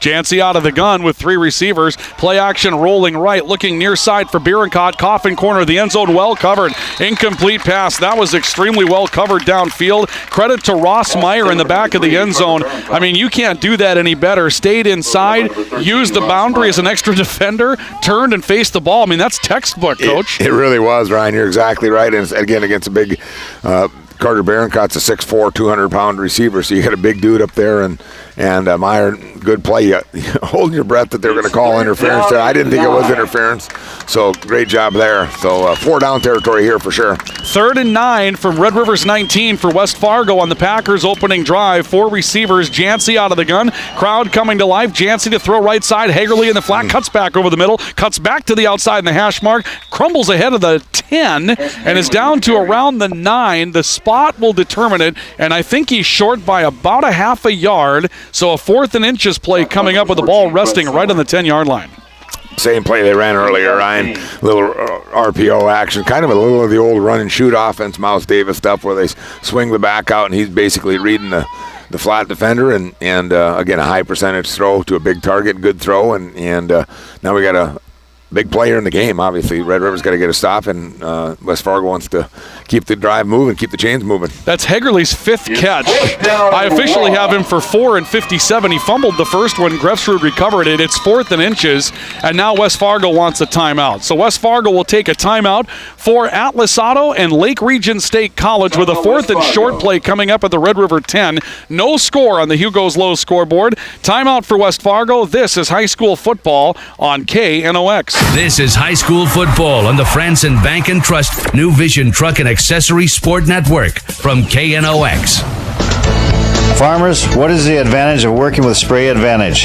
Hello, this is Greg with Spray Advantage, and advantage number 1 with working with us is we carry all the parts you need on hands, like tips, tanks, nozzles, and pumps. There is no second guessing and waiting on a part, creating downtime. If you need it, we have it, plain and simple. So don't trust the guys that are just going to tell you it's out of stock. Trust Spray Advantage in Grand Forks. Spray Advantage, more advantages than you can count. Franson Bank and Trust is a financial resource for all types types of businesses. They have all the loan programs, including SBA, deposit products, and treasury management. See what Franzen Bank can do for you.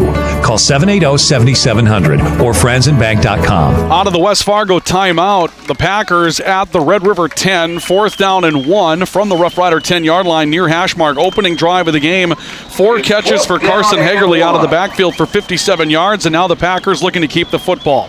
Jancy out of the shotgun, rolling left, option pitch. He's got Parker Nelson backfield. Nelson towards the corner, yards to gain. He's got it, then turns upfield, sprints his way towards the end zone, waiting for the signal. He looks to be out of bounds at the 1, and a penalty marker is down at the 2-yard line.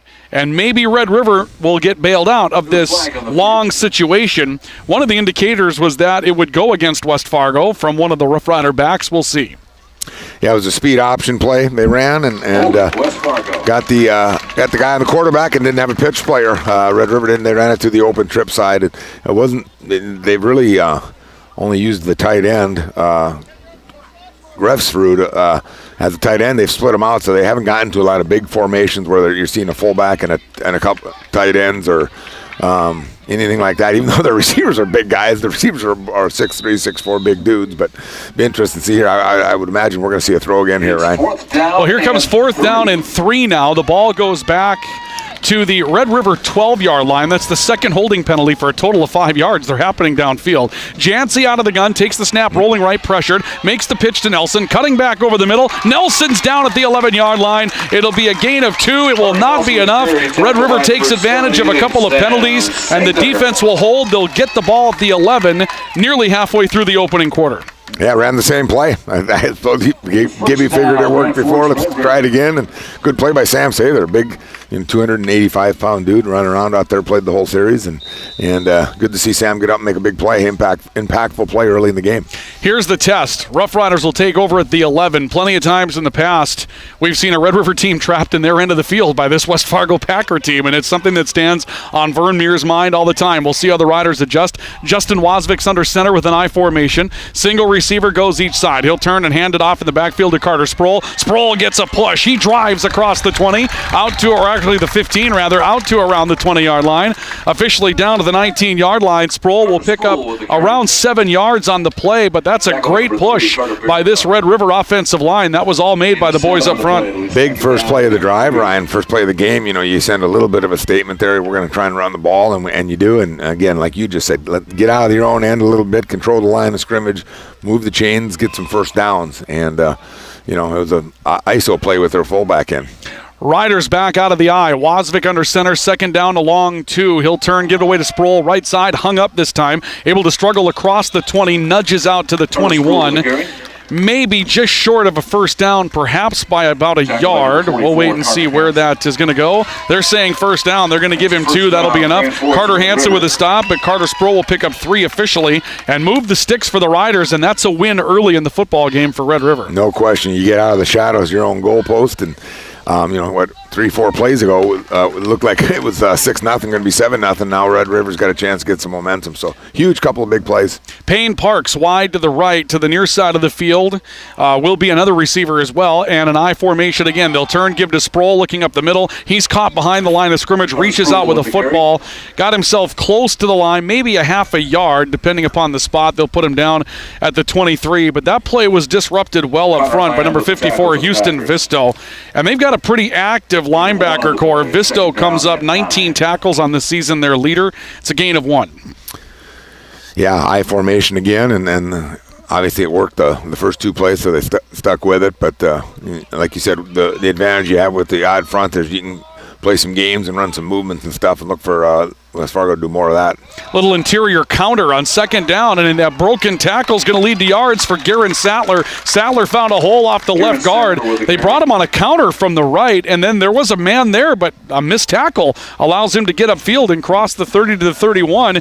Jay Gibson's going to be chewing on something on that sideline. It's 3rd down and 2 now for Red River.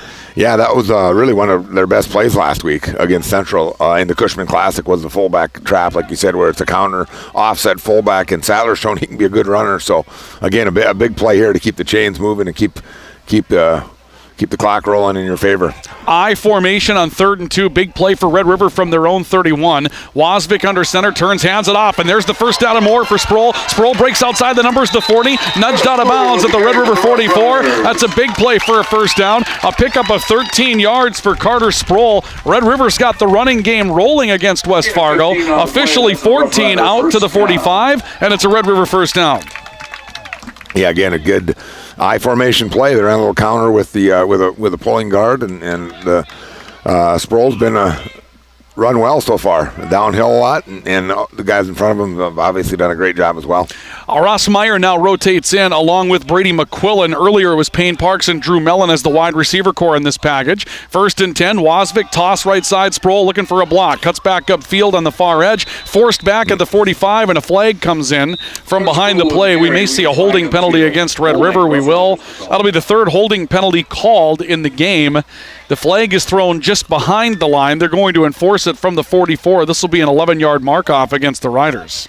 Yeah, and last week that they really shot themselves in the foot. Red River did early in the game with some penalties and with some negative plays and stuff, and it's just were tough. Now you're looking at 1st and 20 here, so and with their offense being what they do, it's hard for them to get huge chunks of yards too. So they're going to have to try and see if they can chip away at it here. Probably going to run it here, but wouldn't be surprised to see some sort of play action pass of some sort, just to see if they can loosen things up a little bit, because clearly West Fargo's tightening things down on them too. Still 2 receivers in the game. Drew Mellon will now team with Payne Parks on the right side. Mellon's in the slot, Parks to the outside. Wasvik under center, rolling out on 1st down and 21. Rolling near side, wants to throw on the run. Now going to step up, take what's in front of him. Takes a pop as he got to the 37. Struggles himself up to the 38. Maybe a gain of 4. But as we mentioned, he was punished on that by Cody Wurtzfield that comes in for the final stick. Houston Visto out there again as well. 4-yard pickup for Wasvik on the scramble, and it's 2nd and 17. Riders, no score on the Hugo's Low scoreboard with already 4 minutes left to play in the opening quarter. Gain of 4 on the play. It'll be 2nd down and 17. That's a really interesting moment. You've had 8 minutes of this football game go by because West Fargo played possession football with short passes. Red River's running the ball. 2nd and 17. Sproul again up the middle and struggles his way to the 40 for a gain of just a couple of yards. There was good downfield pursuit again for West Fargo. Jacob Bild up front. I'm impressed by their defensive line. They've recovered well since starting the drive a bit poorly. They're beginning to get into the backfield now. Yeah, they are. And like you said, with the odd front, being able to run some movements, or even if they aren't running movements, just being able to have an additional guy covered with your defensive lineman, that's been an advantage for them, and Red River's going to have to find a way to open things up here a little bit and keep moving the chains through the air. Meyer and McQuillan wide to the right side on 3rd and 15. Shotgun snap to Wasvik, wants to throw. Throws right side and had a man, but Ross Meyer's overshot and incomplete, and Wasvik took a hit on the end of the play as well, but Justin Wasvik put that right where it needed to be, and that was a tight window and just misjudged Ross Meyer by a hair. Falls incomplete, 4th down coming up, and the Riders are going to have to punt the football. West Fargo will get it back, still in a scoreless game with 3:13 left to go in the opening quarter. Well, depending upon how the punt goes here, Ryan, they were able to get some field position back after starting, making the stop on 4th and goal or 4th and 4 down there, able to get a couple first downs and move the chains and hopefully get some field position back and again making them earn it. Carter Byron, who kicked off, will be the punter. Carson Hagerly is going to go back to return for West Fargo. Stands at around the 26. Byron's kick is partially blocked. Comes off his foot in a shank and spirals up the middle of the field. Hagerly will let it roll, and this is the best bounce Red River could have possibly picked up, as it will roll dead at the 23, and it's Wasvik that goes downfield and picks it up. I mean, let's face it, Tom. That play had terrible punt written all over it. It was partially blocked. It came off low, but a spiral up the middle of the field, familiar roll. It's Cushman Field, right? And West Fargo's backed up to their own 23. Yeah, that's a big one. And sometimes those that don't look very pretty, those balls can get off and roll. And West Fargo brought 2 off the edge there, and it looked for a second like I thought they were going to we were going to get a double thumper there, and obviously again that's just not what you need here. But yeah, now they got to making them drive at the length of the field again, and well, it'd be interesting to see what West Fargo does here if they keep throwing it, which has been a little out of character for this year for them, or if they go back to run in Nelson a little bit more. Peyton Jancy out of the gun, quick snap. They'll give Parker Nelson stretch play left. He's got some room outside the numbers of the 30, the 35, 42nd level down the sideline, hit at midfield and struggles out of bounds with a rider riding him at around the Red River 44, looks to be the official spot. He stepped out of bounds on his way down the sideline, but he shows you that if he gets loose, he's got an extra bit of speed that might be a little bit deceptive. That's a 33-yard run for Parker Nelson, and it's 1st and 10 for West Fargo right back in Red River territory. Again, he's only a junior as well. Some of their skill kids are, and they got the edge sealed. The alley player, they got him sealed with their wide receiver, and he took the seam and went. Quick counted him, too, so the D-line wasn't ready. Trips to the right on 1st and 10 in Red River territory for the Packers. Rolling out Jancy, throw off the run, finds Hagerly in the flat. Hagerly run out of bounds on the Red River sideline, right around the 41 or 40. This will be a short gain of 3 or 4, depending upon the spot. Covered well on the near edge. Drew Bowen coming out from the side to make that play, one of the reserve defensive backs. 2nd and 6, 4-yard pickup, but that's the 5th catch for Hagerly. He has 61 yards through the air, came in with 6 total catches for 63 in the 3 previous games. Yeah, well, clearly that's been part of their a big part of their game plan. Let's find ways to get him the ball, and he's a playmaker, and they're finding different ways to do it, mostly with pocket moves. They're getting the quarterback on the move a little bit more. Look for a running play here. 4 receivers, twins each side, 2nd and 6. Little delayed draw. Parker Nelson's in trouble. Flag comes in. Nelson broke a tackle. He's able to turn nothing into something. He crosses the 35, head down, churning away to the 32. But a flag comes in. Could be anything. Could be a hold. Could be a face mask, depending upon where Nelson was hit. I didn't see him hit high. I'd be surprised if it's against Red River, but it is a face mask against the Roughriders. I would assume this will be declined as the flag is way back at around the 30, or rather 45. The line of scrimmage is the 41, but this play goes all the way down to the 36. And they are going to mark it off at the end of the run, rather. Apologies, I didn't know how that would be enforced. So it's a 10-yard pickup and then tack 5 more on, and West Fargo's at the 26-yard line. Yeah, and there appeared to be a little bit of a mesh problem there with the quarterback and tailback. They kind of bumped into each other, and he was still able to bust out of there. And sometimes those plays end up being big plays because guys on defense just kind of stand around and wait for the ball to pop out or something goofy. Under center, Jancy on 1st and 10 for West Fargo. Red River's 26, no score, 2:20 to play opening quarter. Jancy with option pitch relationship with Nelson. Makes the pitch, but Nelson's wrapped up and dragged down as he got to around the 24 for a short gain. Very nice play inside of the defense, and I believe it was Drew Bowen that made that stop again, playing more as kind of a bit of a linebacker. And now Parker Nelson is down on the end of this play. He was taken down rather physically around the midsection and is holding his left knee. And if Parker Nelson goes down, West Fargo's got an issue here. They use him religiously. He's up and walking off under his own power, but I don't think he'll be back in this series, and we'll see what happens. But a 2-yard pickup. It's 2nd and 8 for the Packers at the 24 of Red River. Yeah, anytime it's a tailback, especially with the way Nelson runs, and it's any kind of lower body injury, lower leg injury or something, that's a concern of yours as a coach because of the fact that that's how he gets his yards. That's how he does his job. It's not like maybe a lineman getting his ankle twisted up or something. You tape it up and let him go. It's going to be a little bit tougher, and we'll see if he can jog it off. And the same thing, they ran the speed option play that they'd ran the last time they were down in the red zone, and just unblocked defensive end and just trying to find ways to get the ball to the perimeter. That's been their way to run the ball to the perimeter since they don't have a fullback like a lead blocker. They've run some speed option out of it, and it's been a good play for them so far. Well defended by Red River. Good assignment, sharp football to keep on both men in that situation. 2nd down and 8. West Fargo at the 24-yard line. No score with 1:53 to go. Play action. Ortiz in at the fullback. They'll throw to Hagerly over the top. Hagerly and over the shoulder catch into the end zone for a West Fargo touchdown. It's been the Carson Hagerly show since the game started. That pass is good for 24 as Hagerly gets behind the defense, and the first points on the board go to the Packers. They lead by a score of 6-0. Yeah, like you said, got behind him and was really a pretty good throw and catch, pretty easy throw. He was wide open and a little pocket move again, so they're just doing what they can to get the quarterback on the move and doing a good job protecting. Extra point opportunity as they'll bring the kicker in, and the kicker is number 85, Landon Pritchard. He was hitting field goals from about 35 in warm-ups. The extra point is no problem for him, and we have a timeout for Atlas Auto in Grand Forks and Lake Region State College in Devils Lake. With 1:47 to play opening quarter, West Fargo strikes first on the Hugo's Low scoreboard. Packers 7 And Riders nothing. This is high school football on the Franson Bank and Trust New Vision Truck and Accessory Sports Network. This is high school football on the Franson Bank and Trust New Vision Truck and Accessory Sport Network from KNOX. Are you in the mood for a special treat? Something maybe a little sweet. That feeling you get when you start craving that perfect soft serve ice cream mixed with your favorite treats and blended to perfection. Nothing beats the taste of your favorite blizzard from East Grand Forks Dairy Queen. East Grand Forks Dairy Queen is committed to serving you even if it's through our drive-thru. Nothing warms your day faster than America's favorite frozen treat. Head on over to East Grand Forks Dairy Queen today. Come check out the huge showroom at New Vision Truck Accessories. They offer a full line of road tires, Mickey Thompson, Dick Seatback, Hankook, Cooper, and more. Match these with some of their custom wheels and a new suspension and elevate your truck to the next level. At New Vision Truck Accessories, 6105 Gateway Drive.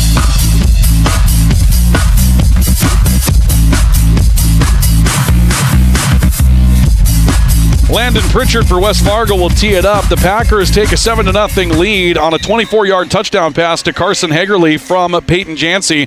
Hagerly now 6 catches for 85 yards and a score here in the opening quarter. Still a minute 47 to go. Payne Parks will take the kick at the 14-yard line for Red River. Outside return, got to the 20, the 25, the 30, and is rumbled out of bounds right at the 30-yard line. So Red River, decent field position to get started with, but once again, West Fargo on top, and the main key here so far, Tom, is got to find an adjustment to cover Carson Hagerly. He's been the one factor that Red River has been unable to account for thus far defensively. Yeah, they're going to have to make some coverage adjustments of some sort because they've been in 3 and 4 wide receiver sets the whole game, and whether you got to bracket him with an extra guy or whatever and try and make somebody else beat you, because clearly that's a big part of their game plan, and they've executed well. They've gotten him the ball a bunch, and maybe not a bad time for Red River to throw one up here, too, or run some kind of play action. Wasvik under center on first down out of the eye. He'll turn, hand it off in the backfield, and stopped short. Right around the goal line will be new running back. Spencer Sproul. I thought, Spencer Sproul. They're going to change it up to the 5th running back here. Carter Sproul, number 28. Spencer Sproul on the carry, wearing number 5, Connor Arell's old number. And out to the 30. No gain on the play. It'll be 2nd down and 10. I didn't get ready for Spencer Sproul. I had 4 running backs on my game sheet, but I did not have Spencer Sproul for whatever reason. He'll be the 5th one. That will pencil in now so that we'll know where he is when he's out on the field. Apologies to the Sproles. I was just at the corn patch not that long ago. 2nd down and 10. Broken eye formation behind Wasvik. Single receiver each way. Wasvik takes the snap. 7-step drop over the middle. Throws pass incomplete. In and out of the hands of tight end Logan Arison. And Arison took a big hit on the end of this play as well. Right up around the grill. And we'll see if he's okay and able to get up. Josh Balstead laid in the hit, and apparently Arison's going to be all right. But, Tom, you were here last week. I was out in Thompson covering Oaks, and I know that, or Oaks and Thompson, rather. And I know that one of the themes last week was the dropsies, and that's another one that Logan had in his hands and couldn't quite close the deal on. Yeah, a little tight end option route where he just goes and hooks up out there and either hooks up or runs an out. He ran the out. That's what the coverage told him, and really a good throw. So you want to catch that one to get yourself 3rd and 2, 3rd and 3 instead of 3rd and 10 here. Play clock down to 2 and 1, and Red River just barely got it off, and Wasvik's in trouble in the backfield on a straight drop. Rolls right side. He took another hit as well as he goes down around the 32. And I'm surprised that wasn't flagged, and now here comes a flag on the end of that play as Wasvik is down. Number 35, Josh Balstead, came in leading the head, and for the last few years, one of the points of emphasis in high school football is not to make that hit. You don't lead with the head. Now, the flag came late. That might have been unsportsmanlike after the fact, but if they didn't flag that, I'd be a little surprised. This is going to be a dead ball, unsportsmanlike conduct against West Fargo, and so Red River's going to pick up a 1st down for free after a gain of maybe a couple of yards for Justin Wasvik on the scramble. Yeah, it must have been. So it wasn't the hit, obviously. So somebody must have said something. I'm guessing after he was down, maybe some taunting of some sort. But yeah, some life here for the Riders. You know, you gotta get what you can, and they're able to get the chains moved here and get a 1st down. Hugo's Low scoreboard reads 7-0 in favor of West Fargo. 35 seconds left of the opening quarter on a beautiful, calm night tonight here at Cushman Field. The lights are on, and Red River has the football at their own 47. Wasvik under center, the eye. He'll turn, give it away in the backfield. Spencer Sproul on the carry, crosses midfield, rumbles his way up to the 46. The ball came out, but the whistle came out first. They're going to rule that Sproul was down. And we'll see a tackle for Jacob Bild on the end of the play, but a gain of about 7 for Spencer Sproul. They'll mark him ahead of the 48, call it 6 and chains. 2nd and 4 coming up for the Riders in what will likely end the opening quarter.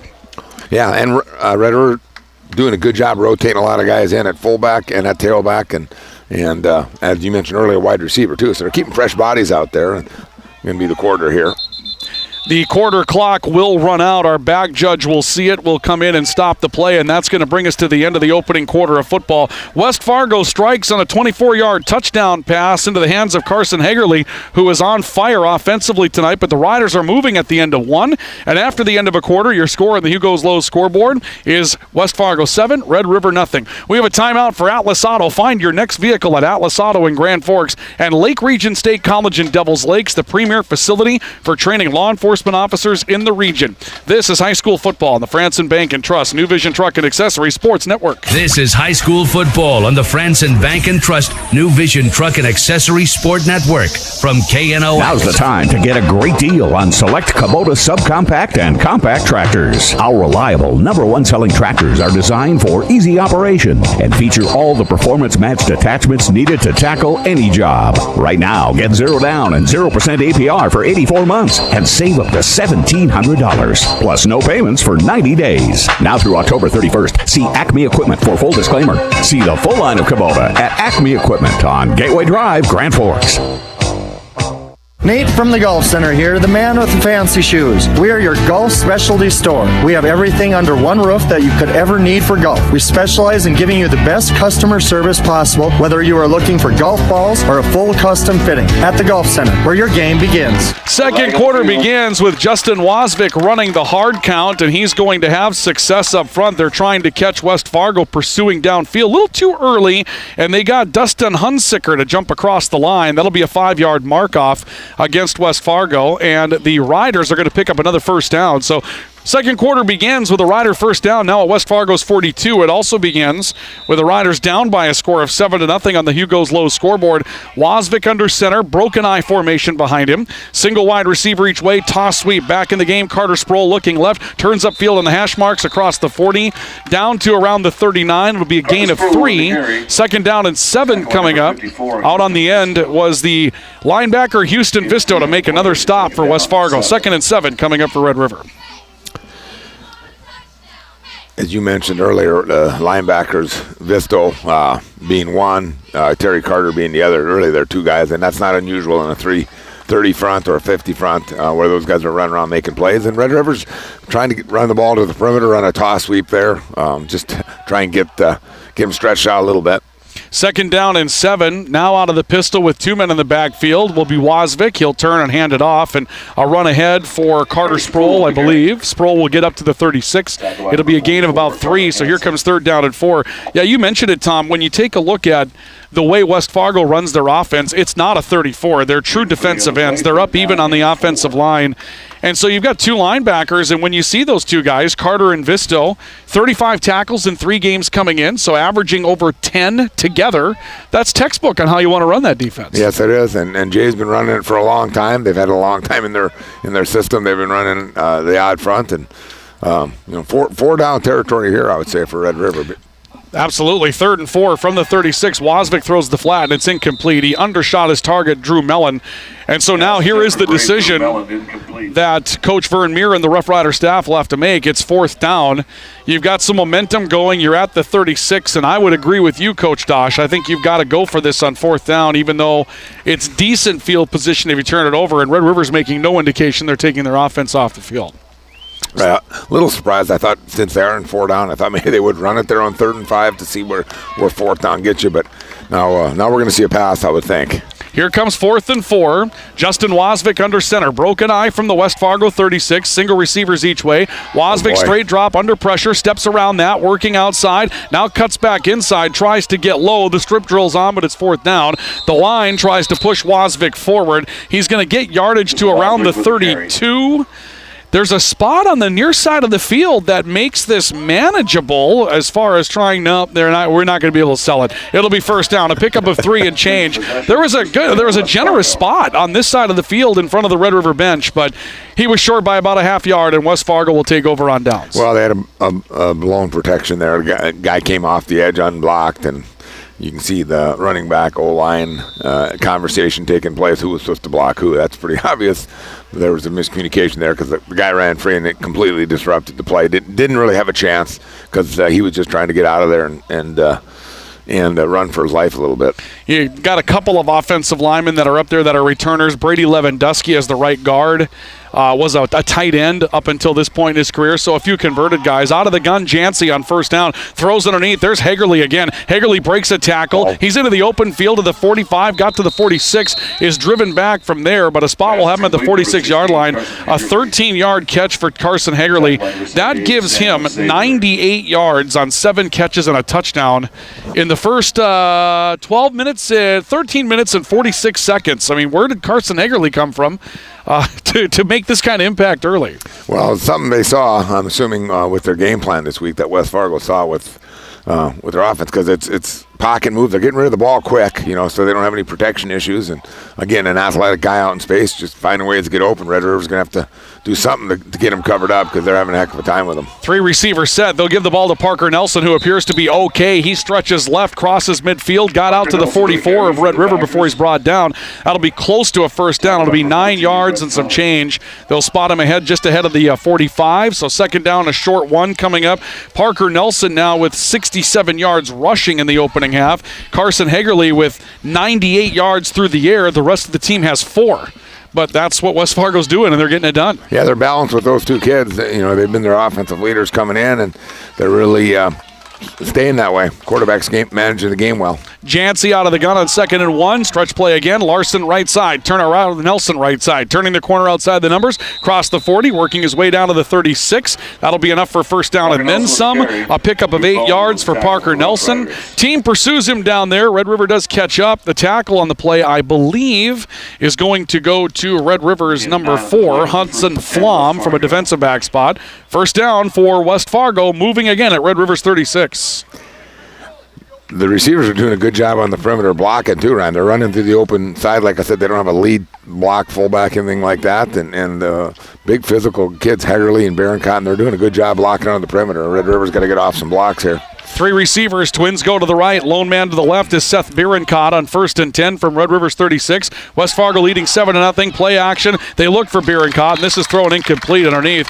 In all kinds of trouble on the play was Peyton Jancy. He was run down the backfield. Payne Parks was able to get there, as was Tyler Ulrich from a defensive backs position. It'll bring up 2nd and 10.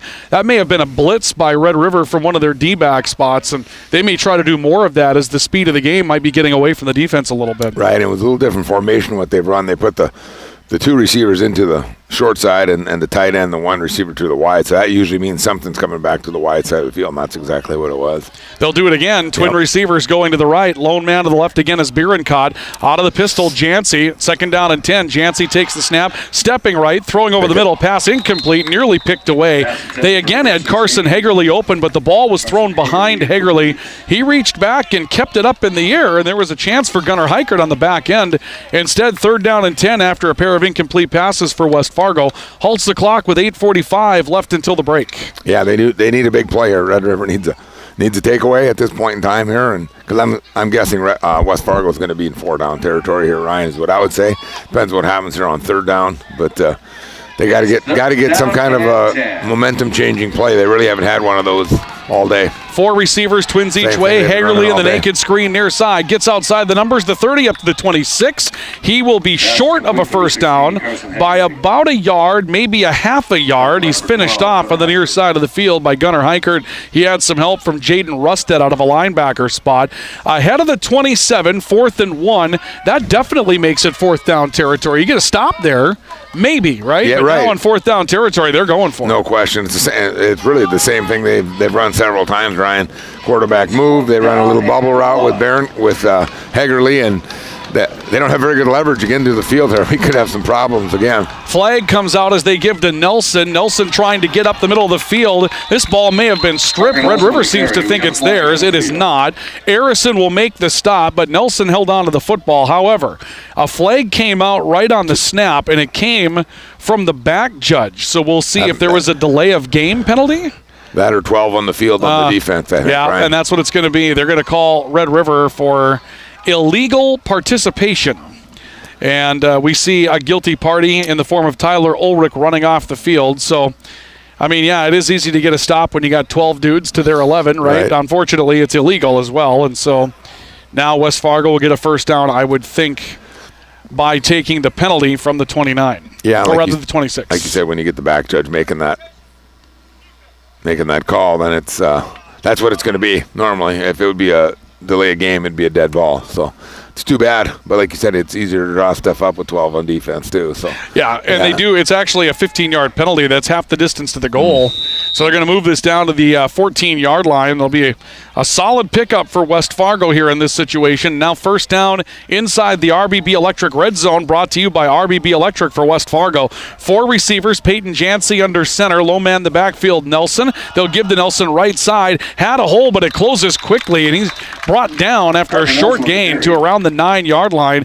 Brady Lewandowski, I believe, made the stop, and he did. And that was a nice play by Lewandowski because there was a hole there off of right guard, but a good reach back by Lewandowski to bring him down from behind. Yeah, it was. And again, been a bigger tendency when West Fargo's under center. They've run it more almost every time they've had that quarterback under center. And when they're in the gun, then they either run the speed option or they throw it. So I would imagine we're going to see one of those, the speed option or some sort of throw here. And again, the way they've been wearing Hegerly out, I wouldn't be surprised if they went to him again until Red River can stop him. I'd keep doing it.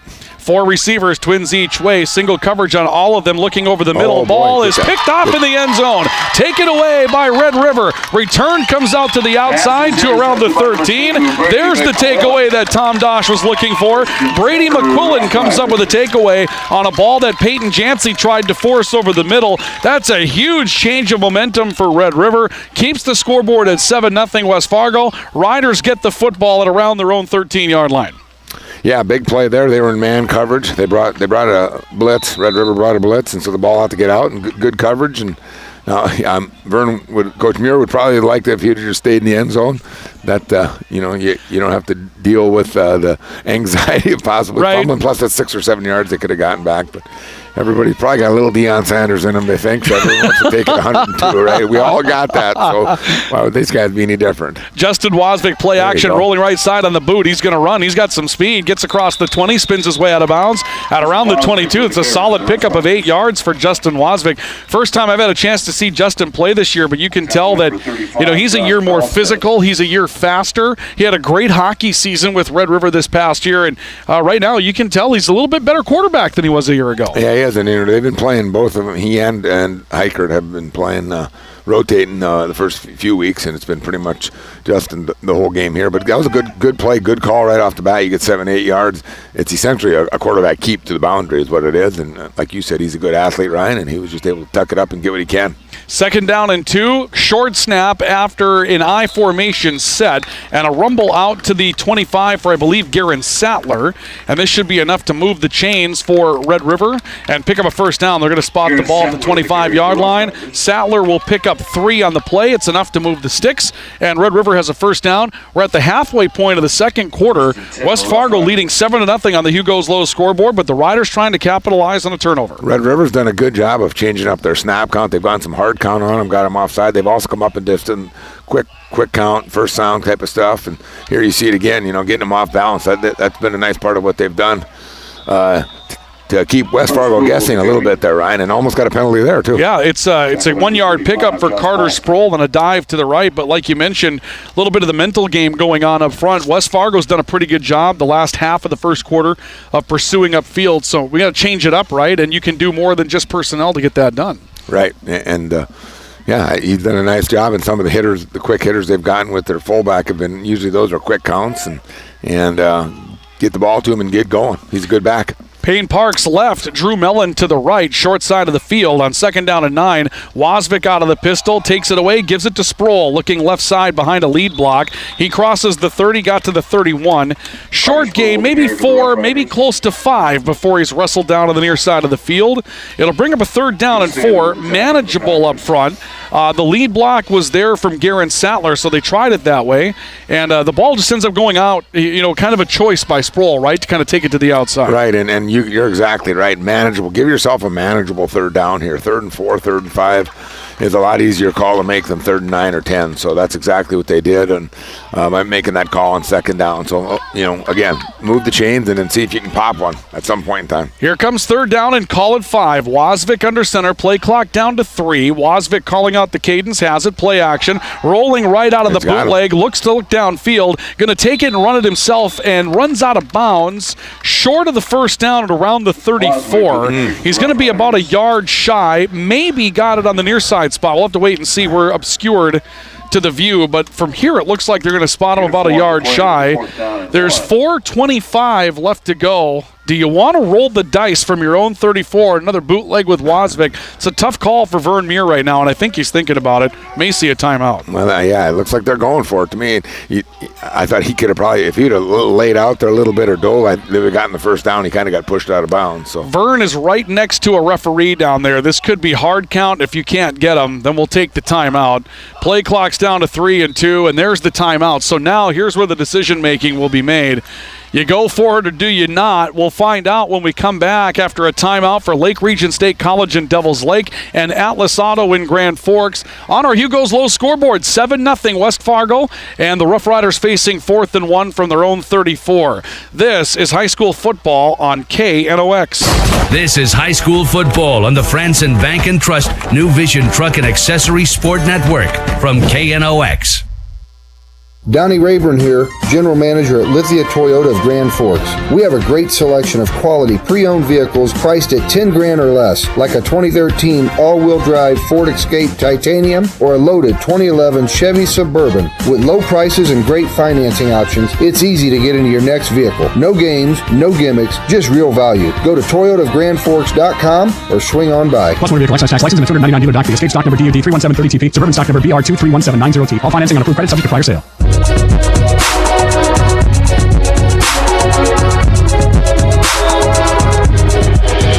Out of the timeout, Carter Byron does come into the game for Red River to punt the football, or so we would assume, from the 34 of Red River. It's 4th down and inches. Byron has it. He will kick it away, and this is a beauty. Bierenkott will back up, watch it roll behind him, and that turns out to be the absolute right decision, right, for Red River. They'll touch it up at the 18-yard line. Facts not in evidence. They're going to change field position on you, right? So 4:15 left of the opening half. West Fargo leads 7-0, but Red River changes some field position again, and now the Riders' defense, if they can hold, we'd have a competitive game going into the break. That's exactly right. They were able to flip the field, even though they only got a couple 1st downs, and now they got to get a quick stop here, Ryan. A 3-and-out or a takeaway is what they really need here to get a short field and get some momentum. They just haven't had many momentums. They've been solid offensively and really haven't been terrible at all, but they got to find a way to get a stop here, get the ball back, and make a play or two on offense to get some momentum, get some fire on the sideline. 1st and 10 for West Fargo. Peyton Jancy will be out of the shotgun, and Parker Nelson behind him. Parker Nelson and Carson Hegerly have combined for 183 yards of offense so far tonight. This is going to be a keeper for Peyton Jancy. He'll cross the 25 out to the 27, just calling his own number on a bit of a changeup, if you will, and call it 8 yards on the carry for Peyton Jancy, his first carry tonight. And Tom Dosh, it's yards from someone other than Nelson or Hegerly, and I guess West Fargo will take that. Right, it was really the same concept they've been running. They ran the speed option look with the bubble screen look out of the receiver, and he read it and just cut it up right away. Good read by the QB, like you said. Nobody else has done much, so good call by him, by Jay again, and a good 1st down play. 4 receivers, trips to the left. Jancy will get under center, and I ace back behind him in the form of Parker Nelson. Snap, Nelson, right side, a little bit of a zone read, but it's Nelson all the way. Looks for the 1st down, probably has it around the 30. He just got low enough to nudge the pile forward for a couple. They'll say move the sticks. Nelson will pick up the 1st down. Clock down to 3:25 left of the opening half. 7-0 West Fargo. They're trying to run the clock out on this opening half of play. Yeah, and again, the tendency from what I've seen is when they get under center, they've just run the zone play to Nelson. So now they get the quarterback gets in the shotgun. They do a little bit more RPO type stuff, run pass option, and might see a throw here. Jancy out of the shotgun, bobbles the snap a bit, steps up in the pocket, then throws a deep ball downfield looking for Nyhoff rather, and that's incomplete. Some pretty good hand fighting going on downfield between Nyhoff and one of the defensive backs for Red River. They're playing a lot of reserves tonight. The Riders are trying to stretch out some of their depth. That was Brady McQuillan getting in. He's not a starter, but one of the offensive rotators, and he comes in defensively there as well, and McQuillan had the coverage. It'll bring up 2nd down and 10. Clock will stop with 3:07 left until halftime. Yeah, they've done, Vernon and his staff has done a good job. They've been rolling a lot of kids in on, like you said, 3 or 4 different backs, including the fullback and DBs and receivers, and even with their linemen, they're trying to keep fresh bodies out there. So you hope that pays off in the second half, Ryan. Jancy out of the gun, throwing short side, Hagerly on the screen, and Hagerly made a man miss, got across the 35, the 40. He'll be stepped out of bounds at the 41-yard line, very close to the yards to gain for 1st down. Finally knocked out of bounds by Drew Bowen, who's been very active defensively tonight for the Roughriders. He's going to be short by about maybe a half a football, it would appear. No, they're going to say he's got it. No, yeah, they will. They're going. Wow. That surprised you, Tom? I thought he was a little short, and they said go ahead and move the sticks. So West Fargo will pick up 10. It seems like the last couple of years we've really just quit measuring, Ryan. They eyeball and just say. I've been saying that for the last 2 years. It's worked against me and for me, but now it's 1st down. Let's just move the chains there. We're not going to bother. 3 receivers again, and they'll give to Parker Nelson. He's got a big burst of speed. Midfield turns it upfield, and this could go. 30, the 20, the 15, 10, 5. Touchdown, Parker Nelson, and the Packers will take a 13-0 lead. There again, you see the speed of Parker Nelson, and it's unbelievable how once he got to about that 3rd step, he really accelerated, and he was gone. 59-yard touchdown run. Not what Red River was looking for. The Packers have a 2-score lead. Right. That lower leg injury we were talking about appeared to heal up pretty well for him. It did, yeah. He looked pretty good on that one. Yeah, if that's him with the leg injury, you don't want to see him at full strength, right? Right. Landon Pritchard will come on for the extra point for West Fargo. Good snap. The hold is down. Kick is on its way. It is good. And West Fargo will take a 14-0 lead on Red River with 2:48 left to go until halftime on our Hugo's Low scoreboard. Another time off for Atlas Auto of Grand Forks. Find your next vehicle at Atlas Auto. And for Lake Region State College, the premier training facility for law enforcement officers in North Dakota. This is high school football on KNOX. This is high school football on the Franson Bank and Trust New Vision Truck and Accessory Sport Network from KNOX. Looking for the best buys on groceries? Log on to GoHugos.com. Plan your shopping trip from the comfort of your home. Shop online and have your groceries delivered right to your door or pick them up at our curbside pickup at GoHugos.com. You'll find great online coupons and spectacular recipes like Hugo's on Facebook, and you'll get special Facebook coupons and save even more. Get ready to save the Hugo's way with GoHugos.com. You're gonna find more low prices, more great stuff when you go to Hugo's.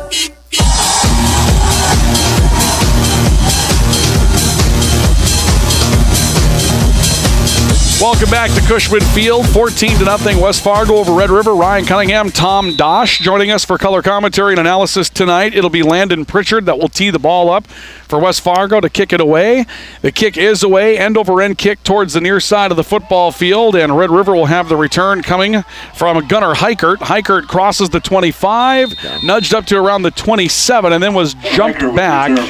But 27 on the forward progress is where the spot will go, and Red River will take over 1st down and 10. Clock down to 2 minutes and 39 seconds left to go. And Red River finds themselves down by a score of 14-0. So, Coach, 2-minute drill situation here. What do you do in these 2:39 to try to get back into the swing of things? Well, they're going to have to, if they're going to do that, they're going to have to open things up a little bit, get into a one-back set more so than the two-back that they've traditionally been running. I'm trying to figure out, is that 17 playing tailback now? It may be Payne Parks, and they said that he's more of a tailback by nature. Wasvik will run him toss sweep. Parks looking up the middle, spins out of a tackle, and drives forward ahead of the 30, up to the 31-yard line. Vern Muir told us this last Saturday on KNOX Coaches Saturday, that Parks is more of a true tailback that they have playing at wide receiver. And I'm sure his physical stature makes it difficult to determine what you want to do. He's 6'5", and you don't find a lot of tailbacks that are 6'5", but he's got the speed and the agility to run the football. They're going to try him here, and I like it. Yeah, I agree with you. He's athletic, and sometimes in the passing game it's harder just to say we're trying to get the ball to the guy, whereas you can put him at tailback and turn around and toss it to him like they have the last two plays and get some yards here. Yeah, Parks on the toss sweep to the right side this time, and he'll step out of bounds at the 36. That'll be a gain of 5, and he gets out of bounds to stop the clock. 3rd down and call it 1. And, you might be seeing something here if this is successful. I'm sure it's part of their 2-minute package, but it might be something where if they find success with it, this may be a direction that they go in going forward because they're looking for some answers on how to run the football to the outside. Yeah, he gives you a little different dimension there, clearly. Like you said, he's a long athletic guy, and he's got a little snap to him. So now, are they in 4-down territory here or not? They're in the I-back set, so. 39, or rather the 36-yard line. They need a yard. It'll be Wozvik looking to pick it up, and he'll break away. The line gave him a surge, but he broke a tackle, got to the 40, out to the 41-yard line. That'll be a pickup of 3. Wozvik moves the sticks for Red River. It's 1st down. And now Red River with 2 timeouts left. The clock stopped at a minute 54. They won't have to take a look at that 4-down decision. They're ready to get going again. Right. They've got some time, and they've got 2 timeouts. So, again, are they going to get into some sort of maybe get the ball up in the air a little bit here on 1st down? Probably would be a good time to take a shot here. If you throw an incompletion, the clock stops, and you still got 3 more downs. They're going to move Parks out to the wide receivers position. Broken eye formation on 1st and 10 from the 41. Play action, rolling left, Wozvik to throw. Throws underneath, passes complete to Sattler. And Sattler trying to get to the boundary. Looks like they're saying continue to roll the clock. Sattler will get out to the 46. It'll be a 5-yard catch for Sattler, 2nd and 5, with the clock moving with a minute 15 to go. Red River trailing 14-0 at their own 46. Be Sattler's first catch tonight. Yep, getting him involved, he's shown he can be a weapon. So, again, I think look for them to air it out here a little bit and get some balls in the air. Parks off the field here for Red River, and with his helmet off, we'll see if he's coming back anytime soon. Wozvik to throw a deep ball over the middle, threw it away. It passes intercepted. Seth Bierenkot with a takeaway, and he's got room to run. The 50, the 40, down the sideline, 30, 20, 15, 10, 5. He races to the end zone, and it's a touchdown for Seth Nyhoff. Correction, Seth Bierenkot for West Fargo. All the way for a touchdown. The Packers will score defensively on what will be a 71-yard interception return for Seth Bierenkot. Throw over the middle. There was double coverage on the receiver that was the intended target. Perhaps Justin Wozvik just misdiagnosed the play, and Bierenkot was the man. He goes to the house for a score, and it's now 20-0 West Fargo. Well, they quick counted there, Ryan. There was some confusion there because they quick counted. The ball got snapped, so either got snapped too soon or guys weren't ready. So there was protection issues and route issues too. And in that case, you can't throw the ball away to the middle of the field. You got to throw it away to the sideline, and it because it almost looked like that's what he was doing. Pritchard shanks an extra point kick wide to the left, and so his first miss tonight will leave the score at 20-0. So our Hugo's Low scoreboard, new score now, 20-0 West Fargo on top of Grand Forks Red River.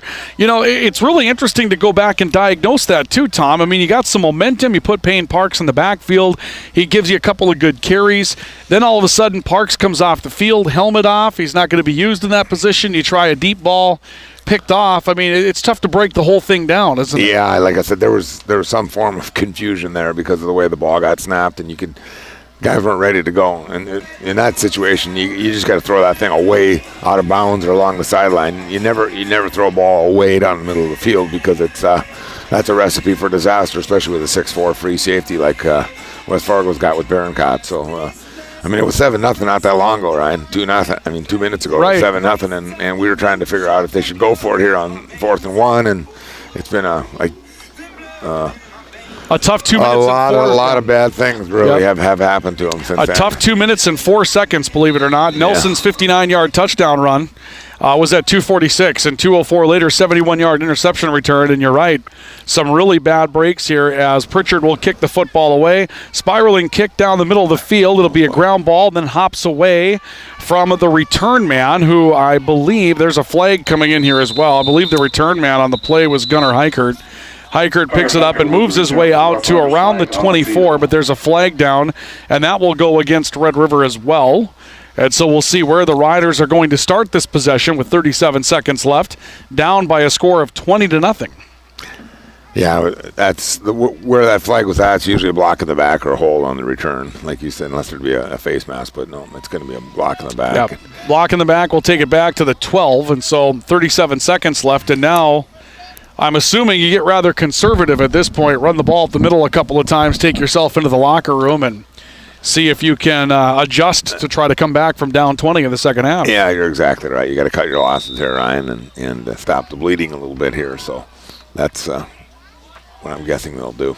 Let's see what they do. They'll go to the broken eye. Wasvik back under center. Single receiver goes each way. Wasvik the snap, the turn. He'll give it away up the middle of the football field, and the carry for Red River is going to come from Carter Sproul. Sproul's had a decent first half.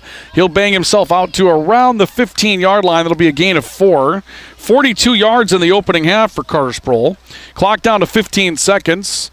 And Jay Gibson and the West Fargo Packers will not utilize any stoppages here. Red River is going to run one more play, and that would very likely take us into the locker room. Wasvik under center, the turn, Sproul again. Sproul hit from behind, and will go down at around the 18-yard line. Gain of 3 more for Carter Sproul, so he'll end the first half with 45 yards. And that's going to be the end of the first half. And Tom Dosh said it all just a couple of minutes ago. This thing was a 7-0 football game, and it looked like it would be very competitive. And then Parker Nelson gets away for 59 yards on a long-distance score, and Seth Bierenkot takes a pick back 71 yards to the house. And right now, you've just taken a couple of knockout punches, and you're going to your corner wondering what happened. You had this fight at least within reach, and it's going to be a tough one coming out of the locker room for Red River now. Yeah, not only was it 7-0, Ryan, we talked about they had them backed up. I think they started that drive on their own 21, 22-yard line. That's when I told you, hey, can they get a 3-and-out or get a takeaway to get some momentum back? And, of course, it's completely snowballed the other way where 2.5 or 2:40, 2 minutes and 40 seconds ago, maybe West Fargo was just trying to get out of the half and end the half, and all of a sudden they scored 2 more touchdowns. Right. So it's just been a huge momentum swing there the last 2.5 minutes, and unfortunate for Red River, and credit to West Fargo for taking advantage of that. So we'll see what happens with Red River coming out. We've reached halftime. Our halftime report brought to you by Applegren Construction, building homes around what truly matters. You can find them online at applegrenhomes.com. And Lithia Toyota, from our lot to your driveway. See what's new at Lithia Toyota. When we come back, we'll take a look at our first half numbers, a scoring summary, also our Hugo's Low scoreboard. There's football around North Dakota tonight, except for a couple of places. Williston Hazen jumping out, Kindred as well, struggling with some COVID issues, but some big games going on out there, so we'll check the entire Hugo's Low scoreboard from across the state. That as we move into our halftime report. Next, at the break, it's West Fargo 20 and Red River nothing.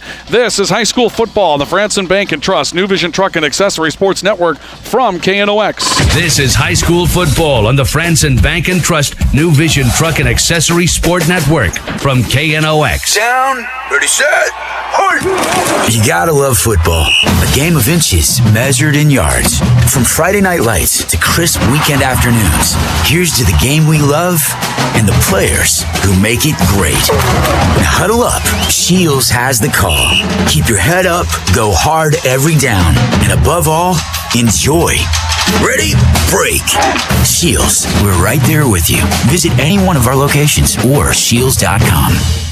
Come check out the huge showroom at New Vision Truck Accessories. They offer a full line of road tires, Mickey Thompson, Dick Seatback, Hancock, Cooper, and more. Match these with some of their custom wheels and a new suspension and elevate your truck to the next level. At New Vision Truck Accessories, 6105 Gateway Drive. Why choose TLC Cleaning?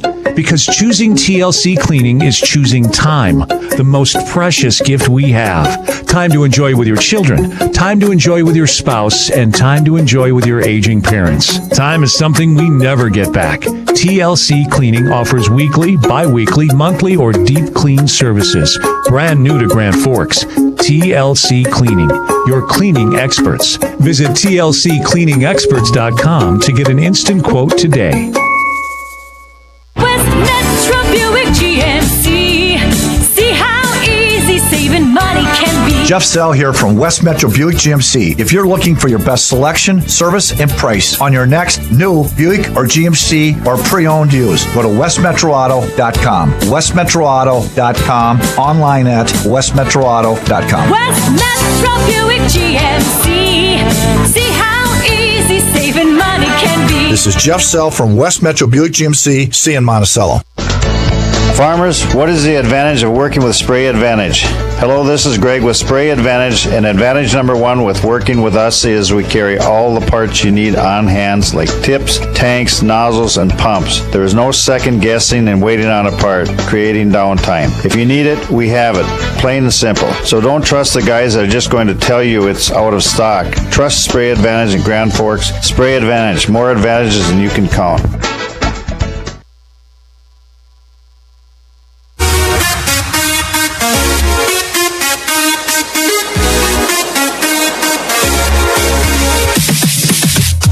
Welcome to the KNOX Halftime Show, brought to you by Applegren Construction, building homes around what truly matters. Find them online at applegrenhomes.com and Lithia Toyota, from our lot to your driveway. Welcome back to Cushman Field. It is our halftime report brought to you by Applegren Construction, building homes around what truly matters, and brought to you by Lithia Toyota. From our lot to your driveway, we've reached the break. It's 20-0 in favor of West Fargo. It was 7-0 West Fargo until the final 2.5 minutes of the opening half. We'll talk about that as we continue with the halftime report. Let's pause 10 seconds for station identification. This is Roughrider football on the Franson Bank and Trust New Vision Truck and Accessory Sports Network. This is Red River Football Coach Vern Muir, and you're listening to Rough Riders Football on News Radio 1310 KNOX AM Grand Forks and 107.9 KNOX FM. We had a 7-0 football game until the 2:46 mark of the second quarter, and that's when things went haywire for Red River and well for West Fargo.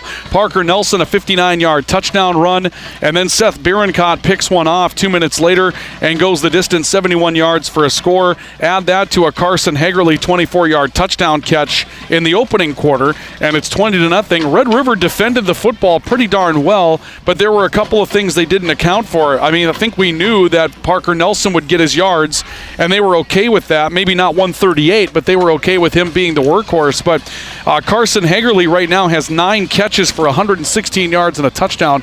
He had 6 catches in the first 3 games of the season for 63 yards. Clearly that's a new development.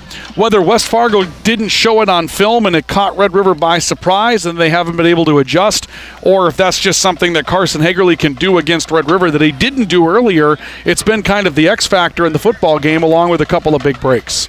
Well, it's a lot of it's. There's been some drop back stuff where they just tried to isolate him, and then also 3 or 4 of the catches have really been off that, almost like I said, like a triple option type of look where the quarterback can either pitch it to the tailback, he can keep it, which he did once there at near the end of the half, or else just run the bubble screen to Hagerly, and he's really. They've had some leverage issues. Red River hasn't been able to leverage the football, and then he's done some good things after he caught the ball and made some people miss and got some extra yards. And you can even rewind all the way back to the first play of the game, Ryan. He fumbled, and you look always looking for momentum-changing plays, and that's easily forgotten because they went on to the next play and then the game. But geez, Red River's got to find a way to get that ball on the ground. You got to find a way to get on it. And I know you said Vern had talked to you during the week about we want to start well, and boy, that's sure a good way to get a good start. And sometimes the ball doesn't bounce your way, but after that, he's really they've taken real good care of the ball. West Fargo has, and you got to capitalize on the mistakes they make, because if you can somehow get on that ball and find a way to get in and get a score right off the bat, you just get all sorts of momentum and confidence. Those are 2 things that Red River didn't have much of either one the first half. Scoring summary, Carson Hagerly first, a 24-yard touchdown catch for Hagerly. It came at the 147 mark of the opening quarter. That was Hagerly's 6th catch for 85 yards in the first quarter of football. And with the kick by Landon Pritchard, it was 7-0 after 1. We played the entire second quarter almost with the identical score. West Fargo backed up in their own territory to start a drive, but we saw the first big play from the backfield. Parker Nelson, burst of speed. He goes for 59 yards and a touchdown at 2:46 left until the break. Made it 14-0 West Fargo. Red River gets the ball. They got into their 2-minute drill. They looked pretty good to get things started, but then a throw over the middle by Justin Wozvik ends up in the hands of Seth Bierencott of West Fargo, and Bierencott ends up getting a couple of key blocks, gets outside, goes the distance, 71-yard interception return for a touchdown. Came at 42 seconds of the second quarter. Leaves us at 20-0 at the end of the opening quarter. That is your halftime summary brought to you by Applegren Construction, and Lithia Toyota. The total offensive numbers, they tell a different story. Unofficially now, West Fargo 277 yards of total offense to just 108 for Grand Forks Red River. The Packers threw the ball for 120, ran it for 146. The big players, Carson Hagerly, 9 catches, 116 in a score, and Parker Nelson goes for 138 yards in the first half on what I have 15 carries and 277 total yards of offense for West Fargo. Red River with 108, 94 on the ground, only 5 through the air. That one catch for Garen Sattler was their lone offensive production through the air. Carter Sproul with 45 yards, 24 for Justin Wasvik on the ground as well. Payne Parks touches the ball a couple of times with 9. I'd like to see Payne Parks touch the football a little bit more out of the backfield, even though we only saw a couple of plays and a sample size of 2 is not a big sample size, Tom, but I liked what he did in the backfield on those 2 times that he touched the football. Yeah, he's showing some flashes. Like I said, when I saw him a couple weeks ago, though, the one catch he did make was a wheel route down the sideline here against Davies, and that made it a 22-16 game in the third quarter against a good Davies team. So he's certainly an explosive kid. I think they're, you can tell by the fact that they put him in the backfield, they're trying to find ways to get him the ball, and maybe we'll see a little bit more of that. He's certainly got some big playability, and then might see Gunnar Heikert here a little bit too. He's been a pretty consistent guy playing quarterback and rotating in the first few games, and he hasn't played yet, so I wouldn't be surprised if we saw him either. And one Hugo's Low scoreboard update that we'll get to on the professional level before we go to the high school level. This is a baseball score, but I'm forced, and you'll understand exactly what I mean when I say I'm forced. The Chicago Cubs have a 1-0 lead on the Minnesota Twins. I am forced to give that update. I have to. I can see that by the sweatshirt you're wearing. I figured that. You weren't supposed to say that. You let them behind the curtain. Okay. 20-0 in favor of West Fargo over Red River. That's at the break. When we come back, a full Hugo's Low scoreboard update. We'll take a look at the games being reported from across North Dakota here tonight. 3A, 2A, 1A, 9-man. We'll give you the rundown on all of them as we continue with our Applegren Construction Lithia Toyota halftime report from Cushman Field, where the Packers lead the Roughriders 20-0 on the Franson Bank and Trust New Vision Truck and Accessory Sports Network. This is high school football on the Franson Bank and Trust New Vision Truck and Accessory Sport Network from KNOX. Hi, this is Jared Langenstein, General Manager at PS Garage Doors, and today the PS stands for the perfect spot. That's right, we've moved to the perfect location to serve our customers with the same great team and the same great service you've come to expect from us for 46 years. See our new showroom at 4733 Demers Avenue in the Industrial Park, 1 block west of the interstate. Visit us online, on Facebook, or call us today at 772-DOOR. PS Garage Doors, your garage door store since 1974.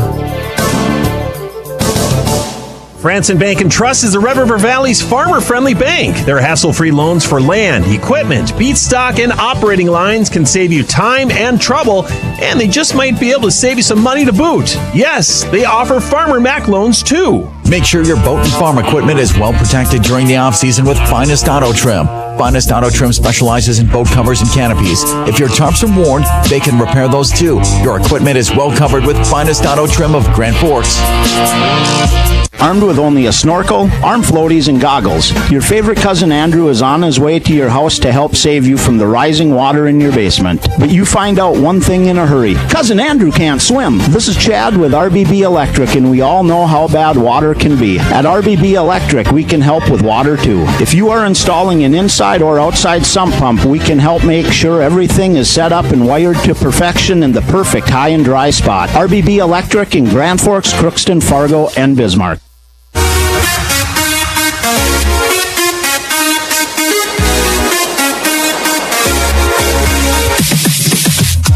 This is the KNOX halftime show driven by Lithia Toyota. From our lot to your driveway, and Applegren Construction, building homes around what truly matters. At halftime here at Cushman Field, 20-0. West Fargo leading Grand Forks Red River at the break tonight. Ryan Cunningham, Tom Dosh joining you for our coverage here this evening. Let's take a look at our Hugo's Low scoreboard.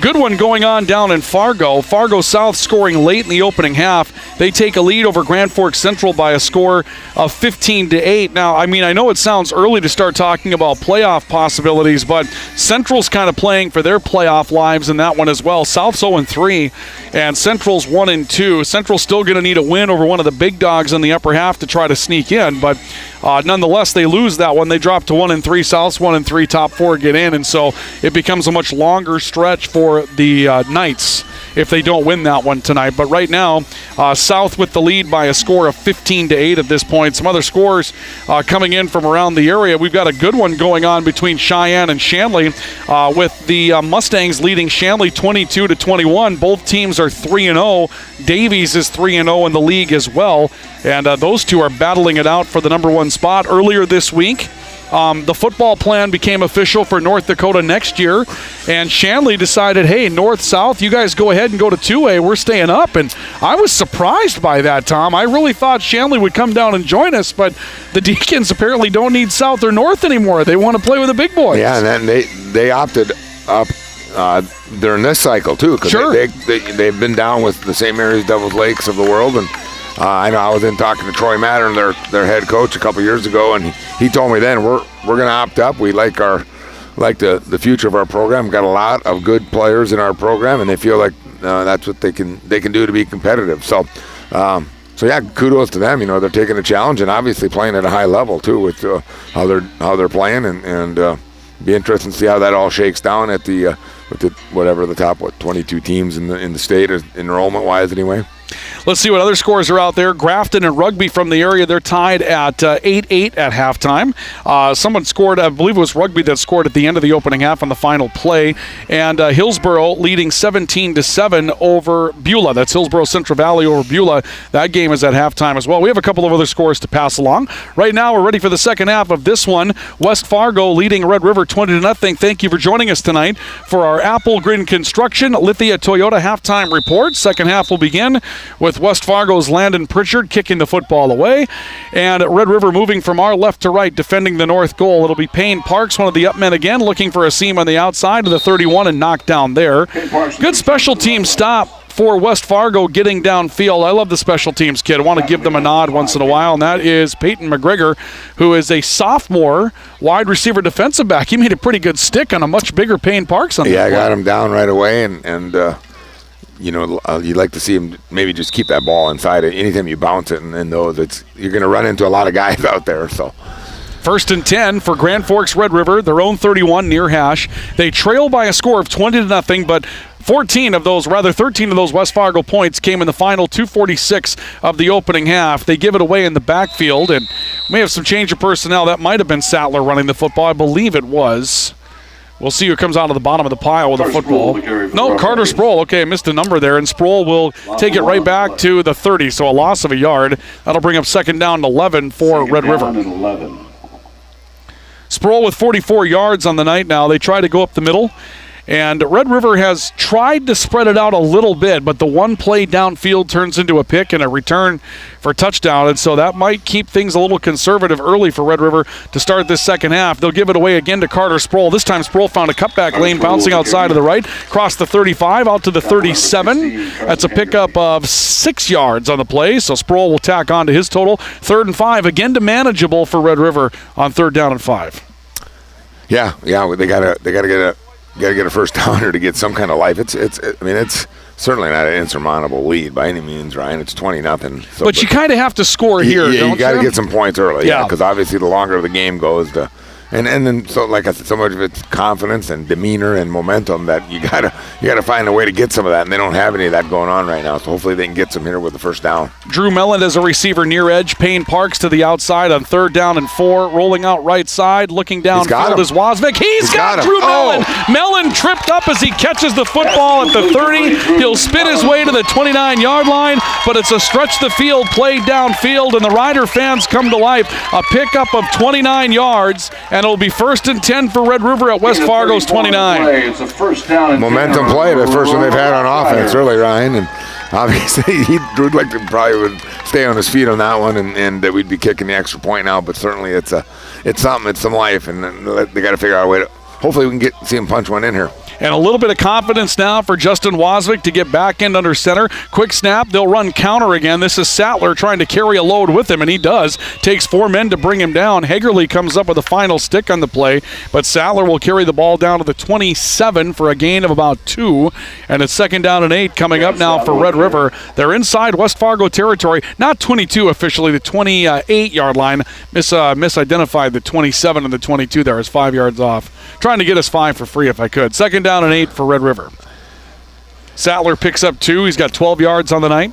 Broken eye formation. Sattler in front of Sproul again. Single receivers going each way. Wasvik under center. Toss sweep. Sproul left side looking for a lead block from Sattler. Patient stayed with it. Turned the corner. 25 out of bounds at the yards to gain mark around the 19-yard line. Boy, that's a terrific 2-on-2 game on the edge. Sattler and Sproul making it work for a first down.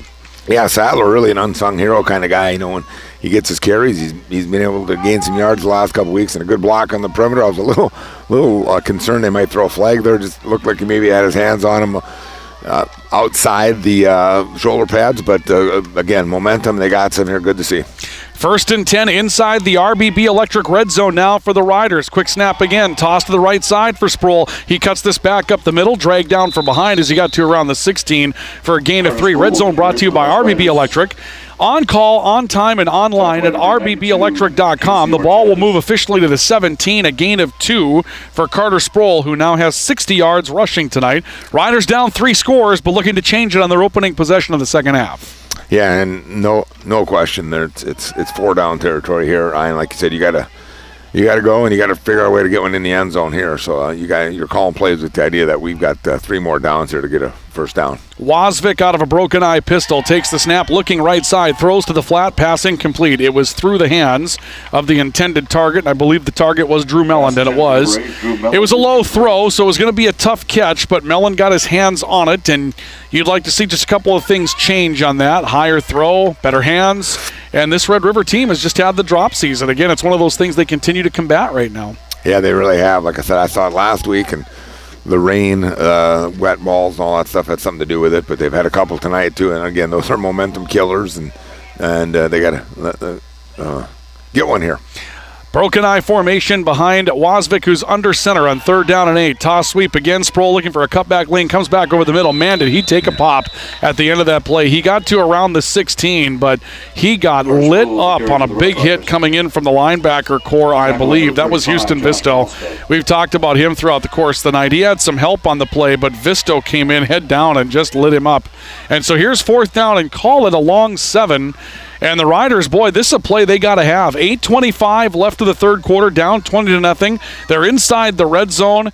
Can they take a shot at the end zone and put some points on the board?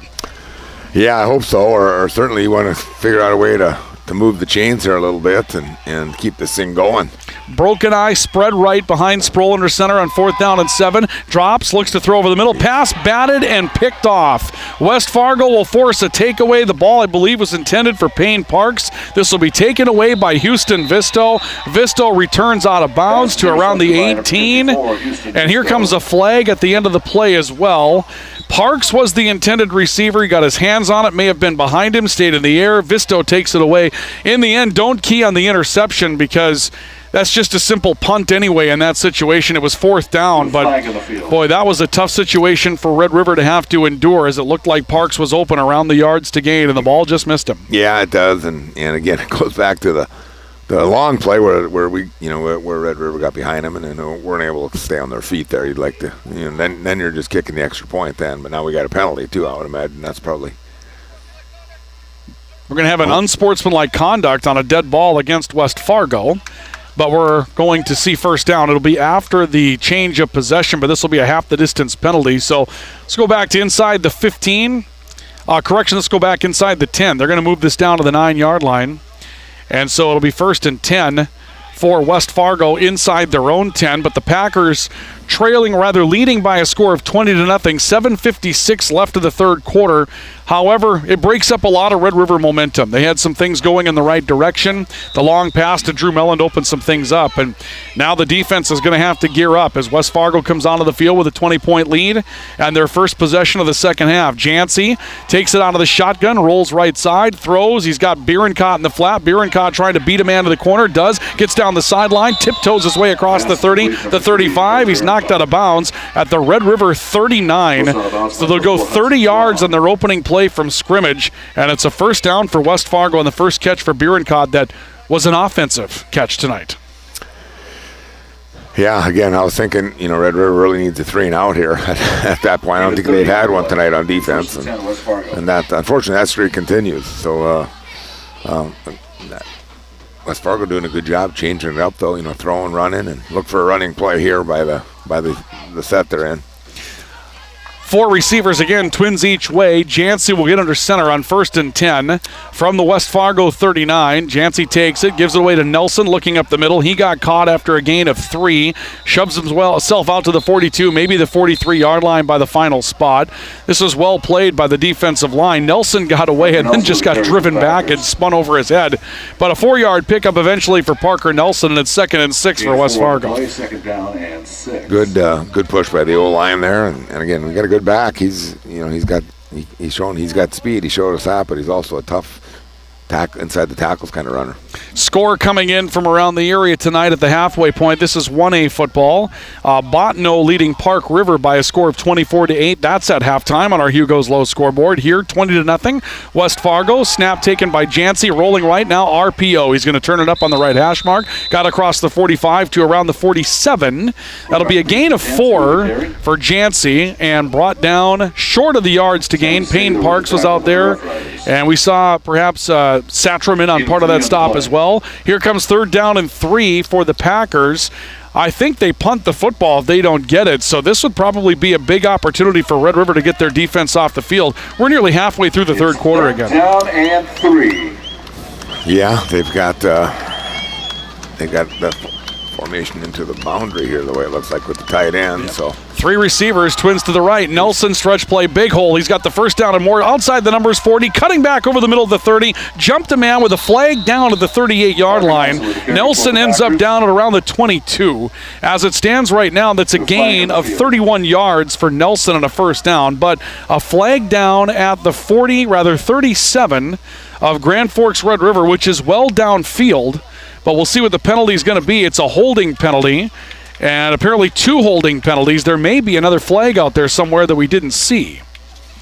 I saw one downfield. Downfield, that's the one I saw too, Ryan. And they've got it corrected to the 38, so this would move back to the 48. It's still a first down from that spot, however. And so they'll march this back to the 48-yard line of Red River. As it turns out, however, it'll be a gain of 6 yards on the run for Nelson. So you get the penalty, prevents the big play, but West Fargo keeps the football. Yeah, they ran to a 3-by-1 set there. They ran to the tight side, and they've had some issues with that tonight. Red River has just keeping the leverage on the ball. They quick count, and they don't have a leverage like alley player there to be able to set an edge, and he's too quick and athletic. You give him that kind of edge, he's going to get yards. And here's the next thing. You're not going to see West Fargo throw the football. I mean, the clock already down to 6 minutes left to go in the third quarter. They lead by 3 scores. Peyton Jancy under center, 4 receivers, 3 to the left. They'll turn, give it away left side for Nelson. Another flag comes out. This one at the 48-yard line, right at the point of attack. Didn't see a lot in the way of holding. I wonder if this is going to be a face mask against Grand Forks Red River. Yeah, I think you're right, Ryan. I wouldn't be surprised if that's what it was. No, they're going to get a holding penalty against West Fargo here. Must have been something on the edge then. They've called a lot of holding penalties tonight. You know, Tom, you know this as well as any coach. You get some crews that flag a lot of holds. You get some crews that barely throw a holding penalty, and it's kind of the style and demeanor of the 5 guys that you have on the field that night. Yeah, you find that out early in the game usually. Are they a no-call crew, or are they a crew that's going to throw a lot of flags? There's a lot of flags have been thrown here tonight, and you're exactly right. Like offenses and defenses, officials, they have their own styles too, and these guys are throwing it. 1st and 20. Jancy out of the shotgun, fakes an option, Pitts cuts back over the middle. He's back in Red River territory after the 10-yard mark-off. He'll get it all back, crosses the 50, out to the Red River 48-yard line. Boy, Jancy showing you some shifty feet. He kept option relationship, but it didn't run to the edge. I mean, that was one where he found a hole, and he just decided to take it and turn it into a 10-yard pickup. Yeah, his read there that he saw that showed him to cut it up right now, and a good read by him. And like I said, he's got quick feet. He can jump cut and they haven't leaned on him a lot, but when they've needed him to make some plays with his feet and his arm, he has. And the ball right down in the middle of the field, too. The clock continues to roll. 2nd down and 10 for West Fargo from the Red River 48. Packers lead it 20-0. Jancy to throw. Looking deep downfield has Nyhoff, but the pass is incomplete. I'm surprised they threw the football. Nyhoff had a step, and that was the designed route, and that's one of those that you can explain, Tom. There's one receiver, a one deep route. You're going to go to one target, and you're going to put it too long, so only he can go get it, right? Very safe play. Yeah, take your shot, and I suppose they figured that they could make that like a backbreaker type of play there, Ryan, where if we all of a sudden hit another one now, we get up by 4 scores, then we're pretty much putting this thing on ice. And instead, it falls incomplete, but certainly doesn't turn into a turnover. No. 4:55 left to go in the third quarter. Hugo's low scoreboard reads 20-0. Here comes that Red River crowd again. They're coming to life, looking to try to get their defense off the field. Play action, Jancy stumbles, drops back, hit as he throws the football. This one's trapped and incomplete. Intended to the far side of the football field, but underthrown. Looks like Hagerly was the intended target coming back to the football. 4th down and 10. Red River's defense will get off the field. They'll get the football back with about 4 minutes and change left of the third quarter, still trailing by a score of 20-0. Yeah, they needed a stop, and they finally got one. Obviously, they would rather have not given up the 40 whatever yards they did, but I don't know if they'll bring any pressure. It doesn't look like they're going to. Ryan, they've got like a 2 linebacker set here almost, and they're going to rush some guys, but it doesn't appear to be a big heavy block type of. Oh, the ball's down. Ball is dropped, and now we see one of the defensive linemen, who's the punter, returning the ball back to the line of scrimmage. Something we didn't talk about because they haven't punted, but their punter is Casey Ortiz. He's their nose guard. And so, you remember this back in the days when you were coaching against Valley City State when their place kicker was a defensive tackle or whatever, right? You remember seeing that. Al Mello or whatever his name was. Yep. Yeah, well, that's what they're doing at West Fargo. Casey Ortiz, big defensive lineman, is the punter, and he dropped the punt snap. So West Fargo will give it back to Red River. Well, when Nelson got hurt in the first half, he came in and played fullback, tailback, whatever you want to do, and he was blocking. That's when they threw the touchdown to Hagerly. He's Casey, the refrigerator Ortiz, you could call him. A turn to Carter Sproul, and Sproul trying to look upfield, and Sproul gets knocked down right around the line of scrimmage, maybe a loss of a half a yard. 2nd down and 10 coming up for West Fargo. The Packers trailing, or rather leading by a score of 20-0. 4:25 left to go in the third quarter on the Hugo's Low scoreboard. One scoreboard update, St. John in 9-man football leading Nelson County 22-14, start of the second half. Why that's big is that they're headed for a collision with Cavalier coming up on October 2nd for what would likely be the region championship if they both hold serve. That would be a big game up at Oxendahl Stadium that night. 2nd down and 10. Red River with the football, the 48-yard line. They give it away up the middle. Big gain for Carter Sproul. Near the yards to gain as he spins ahead of the 45. He's out to the West Fargo 44, a gain of 8. 3rd and 2 coming up for the Roughriders as they get a big one up the middle. Yep, and again, he's got a good downhill style, Sproul does. When they try to run him to the edge, he doesn't appear to be as comfortable out there, but when he's downhill tackle to tackle, he's like a one-cut guy, and he can make some yards and moving piles forward, too. And again, I don't know. It seems to me they're in 4-down territory here. They got to try and get some momentum. 3rd down and 2 for Red River. Riders try the hard count, now turn, give it away. This is Sproul. He's going to get the first down. Got a nice little charge, and then a flag comes in at the end of the play. That might have been a face mask penalty. We'll see. Visto came in late and got a hand up high, and we'll see if that's what the penalty will be. The result of the play is a first down to West Fargo's 41.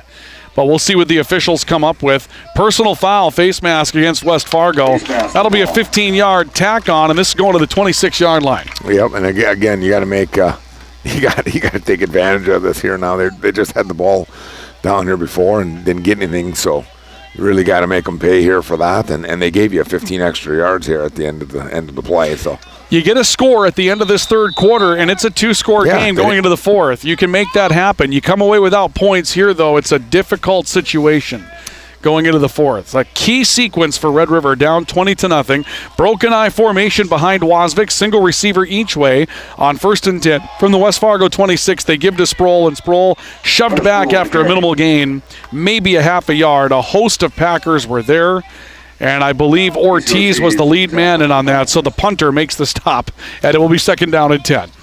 Well, we also know why he's not a wide receiver, right? We saw him catching the snap.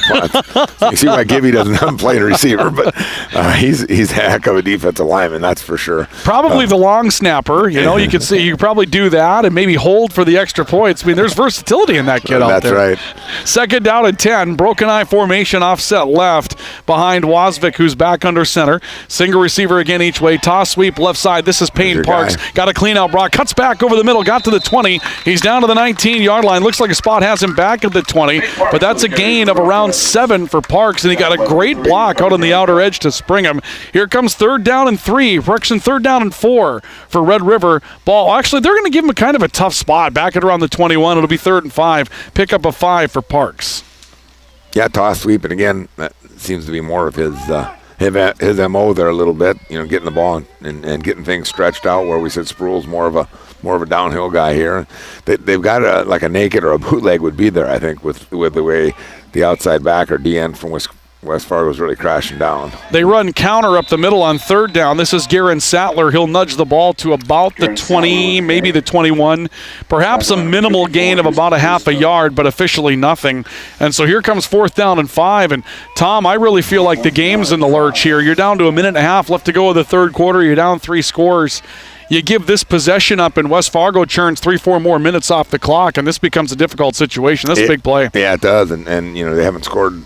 We're going on 7-8 quarters here since they scored a touchdown too. You got to get something to get some confidence and momentum here, and hopefully we can get it going.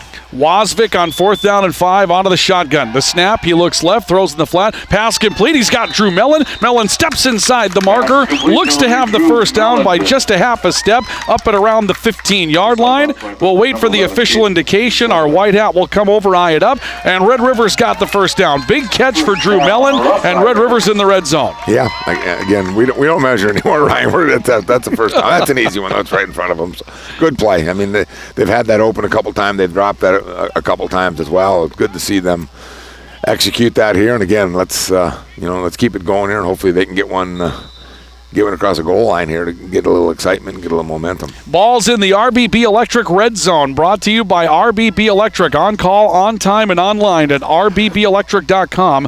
Wasvik under center with a broken eye formation. Twins to the left. We haven't seen this yet tonight from Red River. Perhaps earlier they came to the right. They'll look up the middle. Carter Sproul on the carry. And Sproul will lurch himself ahead of the 15 down to around the 13-yard line on a quick hitter up the middle. Be a gain of about 3 and some change. 2nd down and 7 for Red River down to the West Fargo 13. Sproul with 75 yards unofficially tonight. Very blue-collar effort, but he's made it work. Yeah, and he's a blue-collar type of back. Like I said, nothing, not great, flashy, kind of crazy breakaway speed, but he's sure moving the pile, and he appears to have a good feel inside the tackle as far as where his holes are, and he'll one cut and get some yards. So, again, 4 down here. Let's... some kind of play action or boot, I think, is there. Wasvik under center takes it. Play action, rolling left, throwing in the flat. He's got it complete underneath the Garen Sattler. Sattler trying to get near the boundary, ends up being knocked out of bounds at around the 12. Maybe a gain of a yard after all of that. It's a long way to run. Sattler not as far downfield perhaps as the route is designed to go, but I think West Fargo had it defended rather well. A lot of personnel out on that edge. Ball's going to actually move to around the 12, and that's going to take us to the end of the third quarter and what was a rapidly expiring third quarter clock. West Fargo challenging a couple of times, but Red River's on the move. The scoreboard has not changed. At the end of 3 on the Hugo's Lowe's scoreboard, it's West Fargo 20 and Grand Forks Red River nothing. We have a timeout for Atlas Auto in Grand Forks. Find your next car at Atlas Auto, and New Vision Truck and Accessories, training law enforcement officers around North Dakota. This is high school football on KNOX. This is high school football on the Franson Bank and Trust New Vision Truck and Accessories Sport Network from KNOX. Atlas Auto says Atlas thank you to their past, present, and future customers. Atlas Auto appreciates the opportunity to help so many people get a make or model they need. To experience the Atlas Auto advantage for yourself, stop by on South Washington across from Sonic or visit their website, atlasgf.com. When accidents happen, trust Abra Auto Body and Glass to get it fixed right the first time on time. Whether it's a paintless dent repair for those dings, dents, and hail damage, collision repair for a nasty rear ender, or glass repair for that pesky rock chip, you'll get the highest quality repairs at Abra Auto Body and Glass, 2151 32nd Avenue South, Grand Forks.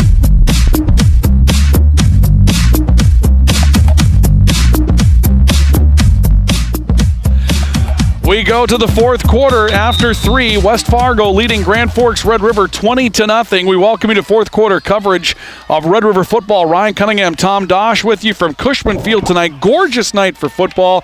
Now can Red River get in the end zone? Wasvik on 3rd down and 7 under center. Motions a man. Toss sweep. Payne Parks trying to get outside. Looking for a block. Couldn't find one. A flag is down. And Wasvik, or rather Parks, is down at the 13-yard line for perhaps a loss of a yard. This will be a holding penalty against Red River. And Tom, you kind of saw that coming earlier. You stretch that out, you keep stretching it, Eventually, you're going to make a grab or a twist or something, and the holding penalty was there. West Fargo's going to decline it, which I think is surprising. Well, they want to get, I suppose they figured it's down to 1 down then, as opposed to giving them an extra down where you could get an interference call or whatever. So they're putting it all on this down. Again, this is the second time this half that Red River's been inside the 15-yard line, and they gotta convert here.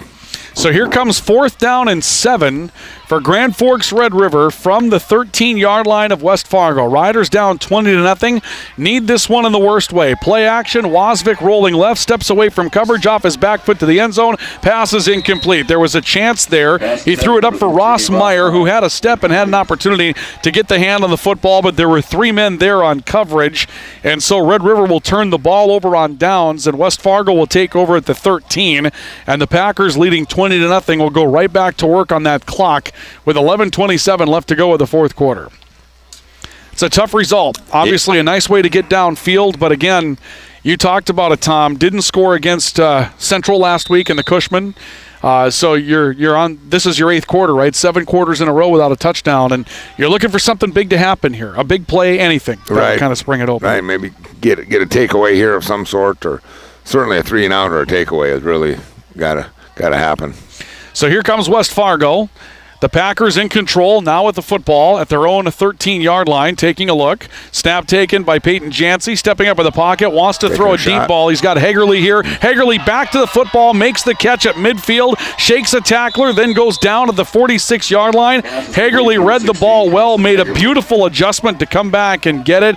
He's got a catch for 41 yards, moves the ball into Red River territory, and West Fargo recaptures the momentum on the 10th catch for Carson Hagerly tonight. I've got him officially for 63 yards now. They did the same thing the last time Red River was down there and didn't score. They threw the quick game out here to Baron Cotton. He got about, I think it was 27 yards, something like that. And, boy, you just talk about getting immediate momentum. West Fargo's done that both times. Jancy rolling out and throws incomplete in the flat underneath. It'll bring up 2nd down and 10. Hagerly now with 10 catches for 157 yards. But, I mean, you talk about a kid that had 6 catches the entire season for 63 yards, and all of a sudden West Fargo decides to use him. I mean, that's a strange thing to see at this point in the season, but he's a weapon, and they found a way to take advantage of him tonight. Right, and you never know what maybe the teams they played did some things that take him away earlier in the year, or whatever the case might be. Last week they played Cheyenne, got shut out. Cheyenne's got a good team, probably appears to be the best team in the East. They're certainly one of the best 2 or 3. First game of the year was against North in a low-scoring game, too. So here's your guy. Casey Ortiz, the punter/nose guard, getting a carry at fullback, and he's going to carry across the 40. Moves it down to the 38 of Red River. That'll be a pickup of 8 yards for Casey Ortiz at the fullback spot. Come on, you got to love a big guy getting a chance to carry the football, right? Good luck getting him down, too. They were lucky he ran out of bounds. By the way, that game that we were talking about, so Shanley went up 28-22 on West Fargo Cheyenne, and then the very next play, Barika Panu goes 96 yards on a kickoff return, and it's now 29-28 Shanley. So fireworks going on between 2 3-0 teams in that one. Here's 3rd down and 2. Peyton Jancy under center for West Fargo. 4 receivers, trips to the left. Turn, it's zone read, keep for Jancy. Turns the corner, 35-30, steps out of bounds as he gets to the 29. It's enough for a first down. Be a pickup of 9 yards for Peyton Jancy. And Jancy moves the sticks and keeps the ball with West Fargo. They'll put it officially at the 38-yard pickup and move the sticks again for the Packers. Yeah, again, probably everybody in the place thinking Nelson's going to get that one, right? And they ran a read play, read the end man of the line, and he was disciplined, which he's done a good job. He's really taken his yards and taken his carries when he's at his opportunities. I think he's played an extremely good game, managed the game well, thrown a lot of good passes, and they got the one picked other than that. But a good job in the zone read game and the speed option game, the triple option they've run. He's done a nice job.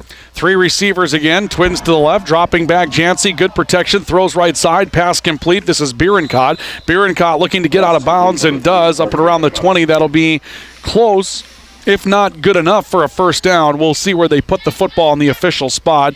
And our far side judge says that it's a first down, so they'll move the sticks. That'll be a 10-yard pickup for Bierencott.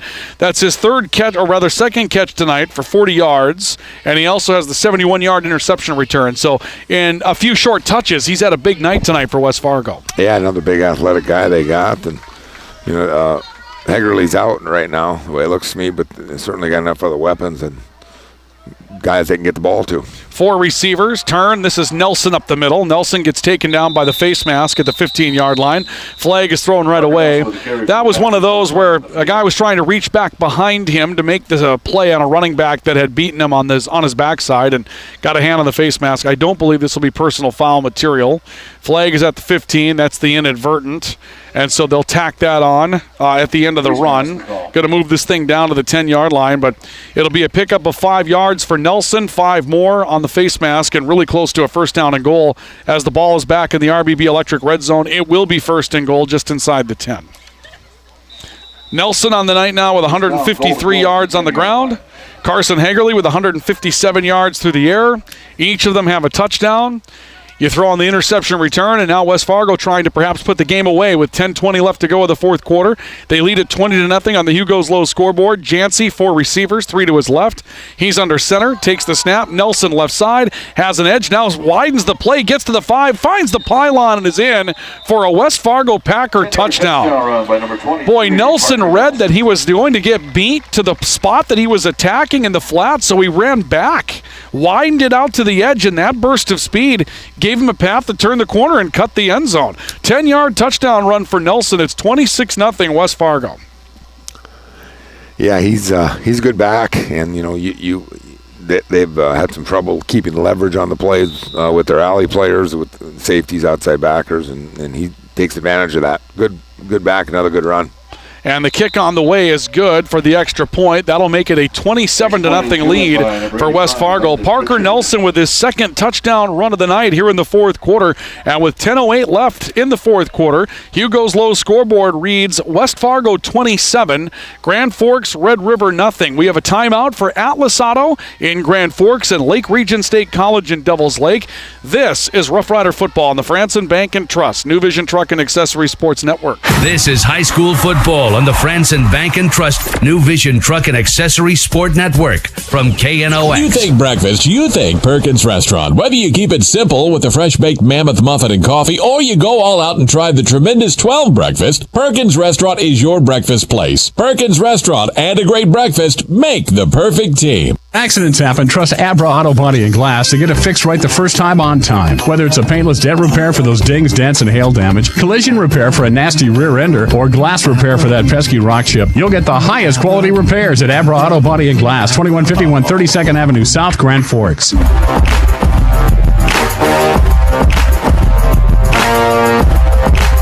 Hugo Rose Low scoreboard update. Grand Forks Central now trailing Fargo South 21-8 with 5:01 left to go in the third quarter. So the Bruins extending their lead to 13 over the Knights down in Fargo tonight. Here it's 27-0 West Fargo over Red River. Payne Parks with a kickoff return from the 11-yard line, trying to get to the near side. He gets outside the numbers of the 20, broke a tackle and struggles out of bounds at around the 25-yard line, and that's where Grand Forks Red River will take over. Riders of the football, their own 25, leading by a score, or rather trailing by a score of 27-0. Just looking through some of the personnel here, Tom, I noticed that in the special teams players for Red River, they have a kicker by the name of Cooper Schweigert. Do you happen to know his dad by any chance? I just thought I'd ask if... I do know his dad. Okay, I know his family. I know Cooper pretty well. He was on that kickoff return, too. He's been in at fullback a few snaps, too, here today. Early in the game, he was in on one or two plays. I do remember seeing him, number 32. Yep. He's one of the kickers for Grand Forks Red River. Shotgun snap, Wozvik will take it, and a little bit of new personnel coming in. This is Ross Meyer looking to carry the football on a jet sweep, and Meyer will turn the corner on the far hash of the 25, gets to the 27, maybe the 28. 27 for a gain of 2. Little different wrinkle for Red River trying to exploit some speed behind the line of scrimmage. 2nd down and 8. Yeah, that was some of the jet sweep game that it's pretty common that teams are running. They ran it quite a bit 2 weeks ago against Davies. Haven't seen it a whole lot since, and I agree with you, Ryan. It's a good change-up for what they're doing, especially the way the defensive line and linebackers of West Fargo are playing now. I'm going to see it again here. It's a good change-up. Meyer behind the line of scrimmage. This will be Wozvik keeping it out of the jet sweep motion, and Wozvik will carry out to around the 29 for a gain of a couple of yards. So here comes 3rd down and 6. Clock moving with 9:05 left to go in the fourth quarter. Red River trailing by a score of 27-0. And as you heard from Vern Muir in the pregame interview, the challenge was just simply to play better. And I think defensively they played all right tonight, but boy, the offensive struggles continue, trying to find a way to put the ball in the end zone. Yeah, it really has been, and opportunities have been there, and they just haven't taken advantage of it. And like you said, defensively has been okay. They've given up a few big plays here and there that have really gotten them, but you got to score some points and figure out a way to score some points if you're gonna. Wozvik under center on 3rd down and 6, rolling near side, going to throw off his back foot, incomplete. He was trying to lead Meyer. That was well thrown. Meyer couldn't quite get to it. A tough route to complete with Wozvik under pressure, and it brings up 4th down. It's also an interesting phenomenon, Tom. You go back, this Red River team, last year in the non-conference season, they beat Bismarck on this field for the first time in 20 years, and scored over 40 points in that game, and they were unstoppable. They struggled to stop Bismarck, but everybody does. But they outscored them, and then you get in the second half of the year, and I think they had a touchdown their last 3 games, and they've struggled here in these first 4 games. That's hard to explain. Yeah, it is, and I think even the first game last year they had a real tight one with Minot up there, right? Yeah, over in Minot, yes. And it came down to the last possession or something, so it's been a little bit of a roller coaster. But yeah, you beat a team like Bismarck, you think it's going to give you some momentum, but as the season wore on, I wasn't following, but as the season wore on, it seemed like they really kind of took a nosedive here, and they really haven't picked it up a whole lot this year either, unfortunately. 36-28, West Fargo Cheyenne now leading Fargo Shanley. That's an 8-point lead for Cheyenne. 2:17 left to go in that one. Hillsborough Central Valley holding on to a 17-14 lead over Beulah. 4:53 left to go in that game, but Beulah's been able to get back into it.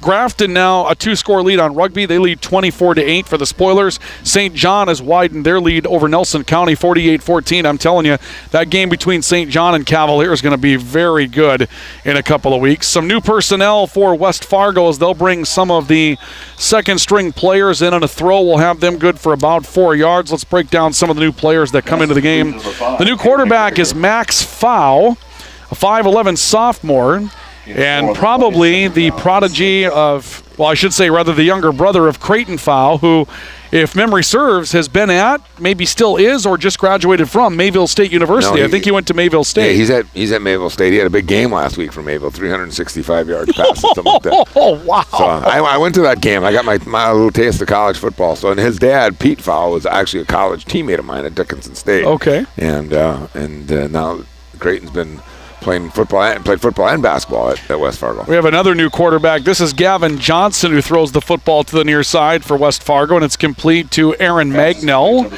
and a gain of about 3 yards. You can speak to this as well.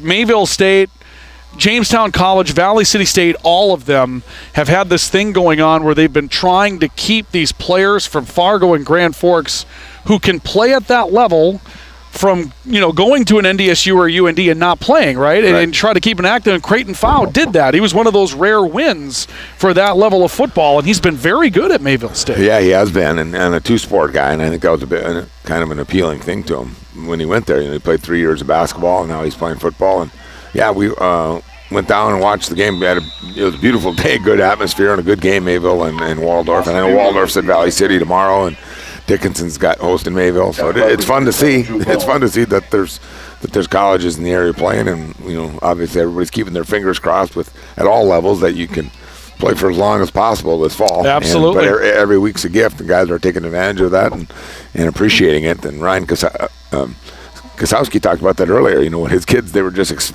you could tell in his voice how fired up they were to be practicing over there in East Grand Forks. Just like, when you're told a month ago or more that, hey, you're not going to have a season, and that's a bummer, especially for seniors. And then to have kids get that new life. At least there's a spark here now. We're going to find out, right? So you hope that the guys living a mile from here are able to play football just like the kids on this side of the river. Absolutely.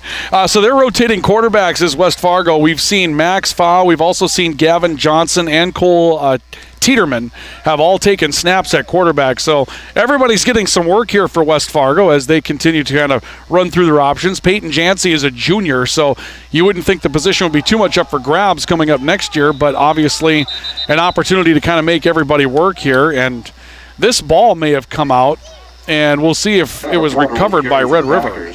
It was not. The Packers will keep the football. Be 3rd down and 4. I saw a beanbag come out. I wasn't sure if that was marking where the football came out. 2-yard pickup for West Fargo on kind of the junior varsity time here for the Packers. Yep. Yeah, and they've, like you said, I've been impressed. I was impressed with their quarterback. He did a nice job really managing the game and the reads and throws and took good care of the ball for the most part. Step up here. This is Teeterman throwing the football. Looks downfield. He makes a bullseye and a catch for a touchdown for West Fargo's Caden Zepeda.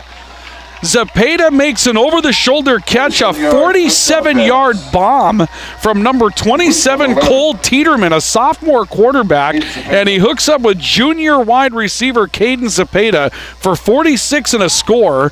Running clock on now as West Fargo takes a 33-0 lead.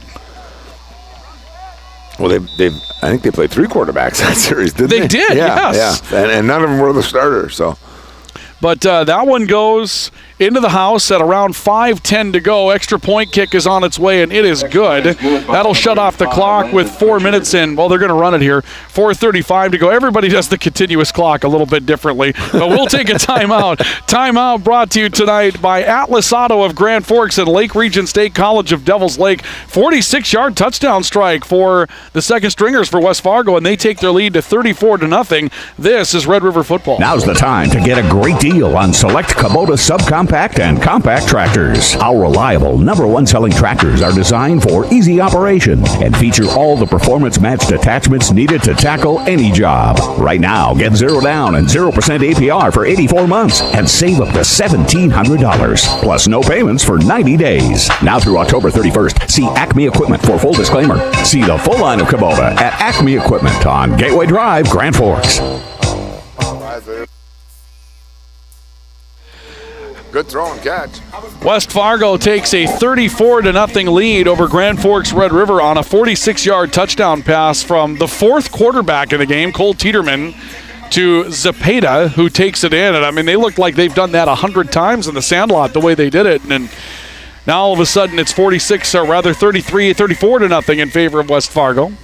And Red River will get ready for perhaps a final possession tonight with 4:35 left to go in the matchup. Landon Pritchard, who's knocked 4 through the uprights tonight out of 5 tries on extra points, will kick it away. This is a squibber. Bounces at the 30. It'll be picked up by one of the upmen for Red River at the 30. And, wow, He took an absolute punishment for picking up that football on the far edge of the football field. Rusted on the return. He'll take a shoulder-to-shoulder hit, go down to the 30. 4:22 left, and Red River trailing 34-0. So we start to take a look at where the conference is going to be tonight. That showdown between Cheyenne and Shanley still in the balance. Davies was on their way to going to 4-0 with the lead over North.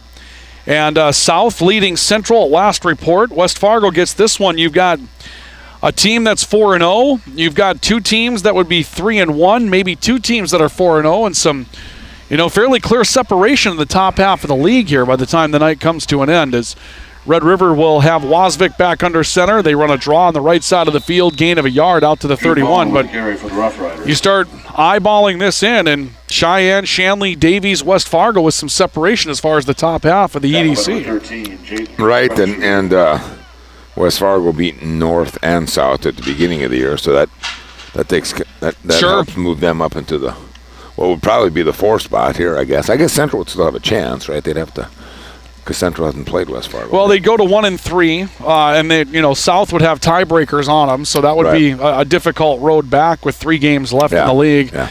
But nonetheless, anything's possible in that 4 spot, but you start to see some teams really starting to sort of cement where they're at as far as league standings are concerned for a playoff push. Drew Bowen getting a couple of carries here for Red River, and Bowen will pick up about 4 out to the 35. But Hugo's low scoreboard reads 34-0 in favor of Grand Forks Red River. Post-game report will run through our scores tonight with a Spray Advantage post-game show. And we'll also take a look at the final numbers in this one. Big offensive night for West Fargo. But again, hard to believe that this game was 7-0 with 2 minutes and 46 seconds left to go until halftime. And a couple of back-to-back biggies for West Fargo. And Red River still looking to try to find a way to score. 3rd down and 5 from the 35. Wasvik under center, I formation, toss sweep to the right. This is Bowen looking for a hole that he's not going to find. Goes down for a loss, back to the 30, a loss of 5 yards. And 4th down coming up for Red River. Yeah, they've never really recovered from that stretch there, Ryan. Yeah. The game was settled down. It was 7-0, and they were trading punches, and you're hoping that you maybe get a tip ball or a takeaway or something, block a punt, something crazy like that happens, and now you got a tie game. And it went from that to being just hold on to your hats here a little bit, and then now it's gotten a little bit out of control here the second half. Carter Byron comes on to punt the football, and Red River had some chances in the red zone tonight as well. And if they punch a couple of those in, who knows where this thing ends up. Byron will angle the punt to the near side away from Carson Hagerly. Got a little scrum going on out at midfield between a couple of them. Justin Wasvik and Seth Bierenkott. They decided to exchange pleasantries. Yes, getting to know each other a little bit. You don't usually, as all the subbing takes place in the offense and defense, but generally speaking, you don't substitute your punt teams and your punt block teams very much, just because it's a whole different deal then. So those guys are cold, and then they got to go out and back in on special teams. Maybe they're just trying to get warmed up by wrestling around a little bit out there. I don't know. It's been a while. I think Tom Miller, who's from the Herald, might be able to help me on this one tonight. Bierenkott, is he a hockey guy down at West Fargo, or is he a basketball player? Yeah, I can't remember. I seem to remember calling his name in hockey, and of course Wasvik's a hockey guy, and so that conversation may go something along the lines of, hey, ice in, 6 weeks? Right. Something along those lines? I'm not sure. West Fargo will bring out their trio of quarterbacks to try to put a finish on this one. They run a dive to the left side of the field from about the 34. They'll move it out to the 35 for a gain of 1, again with a lot of their substitutes in the game. Clock down to 100 seconds left to go. And 34-0. Red River's going to drop to 0-4 on the season. West Fargo will improve to 3-1. And the Packers very steadily in the playoff hunt after tonight. And Red River will continue to try to search out some answers offensively when this one comes to an end tonight. 3 receivers, twins to the right. Shotgun snap for West Fargo on 2nd down. Boy, a big bruising run here. Boy, the rich get richer if you look down the depth chart for West Fargo. That was a good run by number 28, Caleb Porter. It's a 165-yard sophomore that just laid the wood to somebody with his right shoulder pad. Yeah, he's one the show the coach was there. He wants to get a few more carries. Give Nelson a break once in a while, and don't have to put Ortiz in then, I guess. Right? Yeah, that would be the thing, right? Let's not put our nose guard in at fullback if we've got this guy. 3rd down and 2. A lot of these players that you're hearing about from West Fargo are going to be part of a very talented basketball team. Seth Nyhoff, I believe, is on that team. You've heard some of the names before, and they've been a tough out the last couple of years as well. Option play and Teeterman, who threw the touchdown, will carry for a 1st down, but there are a pair of flags down the field. Just for good measure, let's get 2 more flags in there. Huh? Why not? And these will likely not even be enforced, though they did stop the clock for a penalty. And so it'll be a holding penalty against West Fargo. And head coach of the Roughriders, Vern Muir, is asking the back judge. No, he's talking with his defense here. And they're going to back up West Fargo, but the play will get started again upon the spot of the football. West Fargo will have to make 1 snap of it. 27 left in the game, 25 on the play clock. And you'd think you'd come out just, in the victory formation and celebrate your 4th game and your 3rd win. And a bye week next week as well, so the entire East is off. Yeah. And they kind of start to figure things out. We'll be in Thompson next week, and the Tommies will go up against the Northern Cass Jaguars for homecoming night in Thompson. And an opportunity to go out and cover one of our area teams just for the fact that everybody's in a bye week in the East. A final run for West Fargo at the quarterback position for about 5 yards. Clock runs out in this one, and West Fargo gets the win. Your final score tonight will be West Fargo 34, Grand Forks Red River nothing on our Hugo's Low scoreboard. A tough one to sum up. Red River had their chances. Red River was down 7-0 with 2.5 minutes to go until the break, and then a long touchdown run, a long interception. The wheels kind of fell off from there. And, again, some struggles. You get into the red zone, but they don't give you a half a touchdown there. You got to get into the goal line. You got to get into the end zone. And that was elusive again for Red River tonight. Yeah, and, get behind him on the long pass play. Good throw and catch, and then kind of just tripped, a little bit, trying to keep his balance. And, obviously, again, that makes it 20-7. And when you're not real explosive offensively, your margin for error isn't very big. And you get inside the 15-yard line, you got to find a way to get it in the end zone. If you get behind a guy, you got to find a way to stay on your feet and score. And sure, like I said, those things get magnified when you don't have some big juggernaut offensive team, and Red River doesn't have that. And like I said, you can even rewind it to the first play of the game. There's a ball laying there on the 18-yard line, or 20-yard line, whatever it was, and Red River doesn't. That's about the only time we saw a ball on the ground tonight, and they didn't get on it, And so, again, those things get magnified when you don't have a ton of firepower on offense. We'll come back after one final break. We'll run down the final thoughts from Coach Dosh on this one tonight, give you some numbers as well. And then as we go through in our post-game report, we'll come up with our player awards tonight, our PS Garage Doors Player of the Game Award, also our Finest Auto Trim Finest Cover of the Game tonight, Hugo's Low scoreboard, and a wrap-up from Cushman Field where West Fargo wins it by a final score of 34-0 over Grand Forks Red River. This is Roughrider Football on the Franson Bank and Trust New Vision Truck and Accessory Sports Network.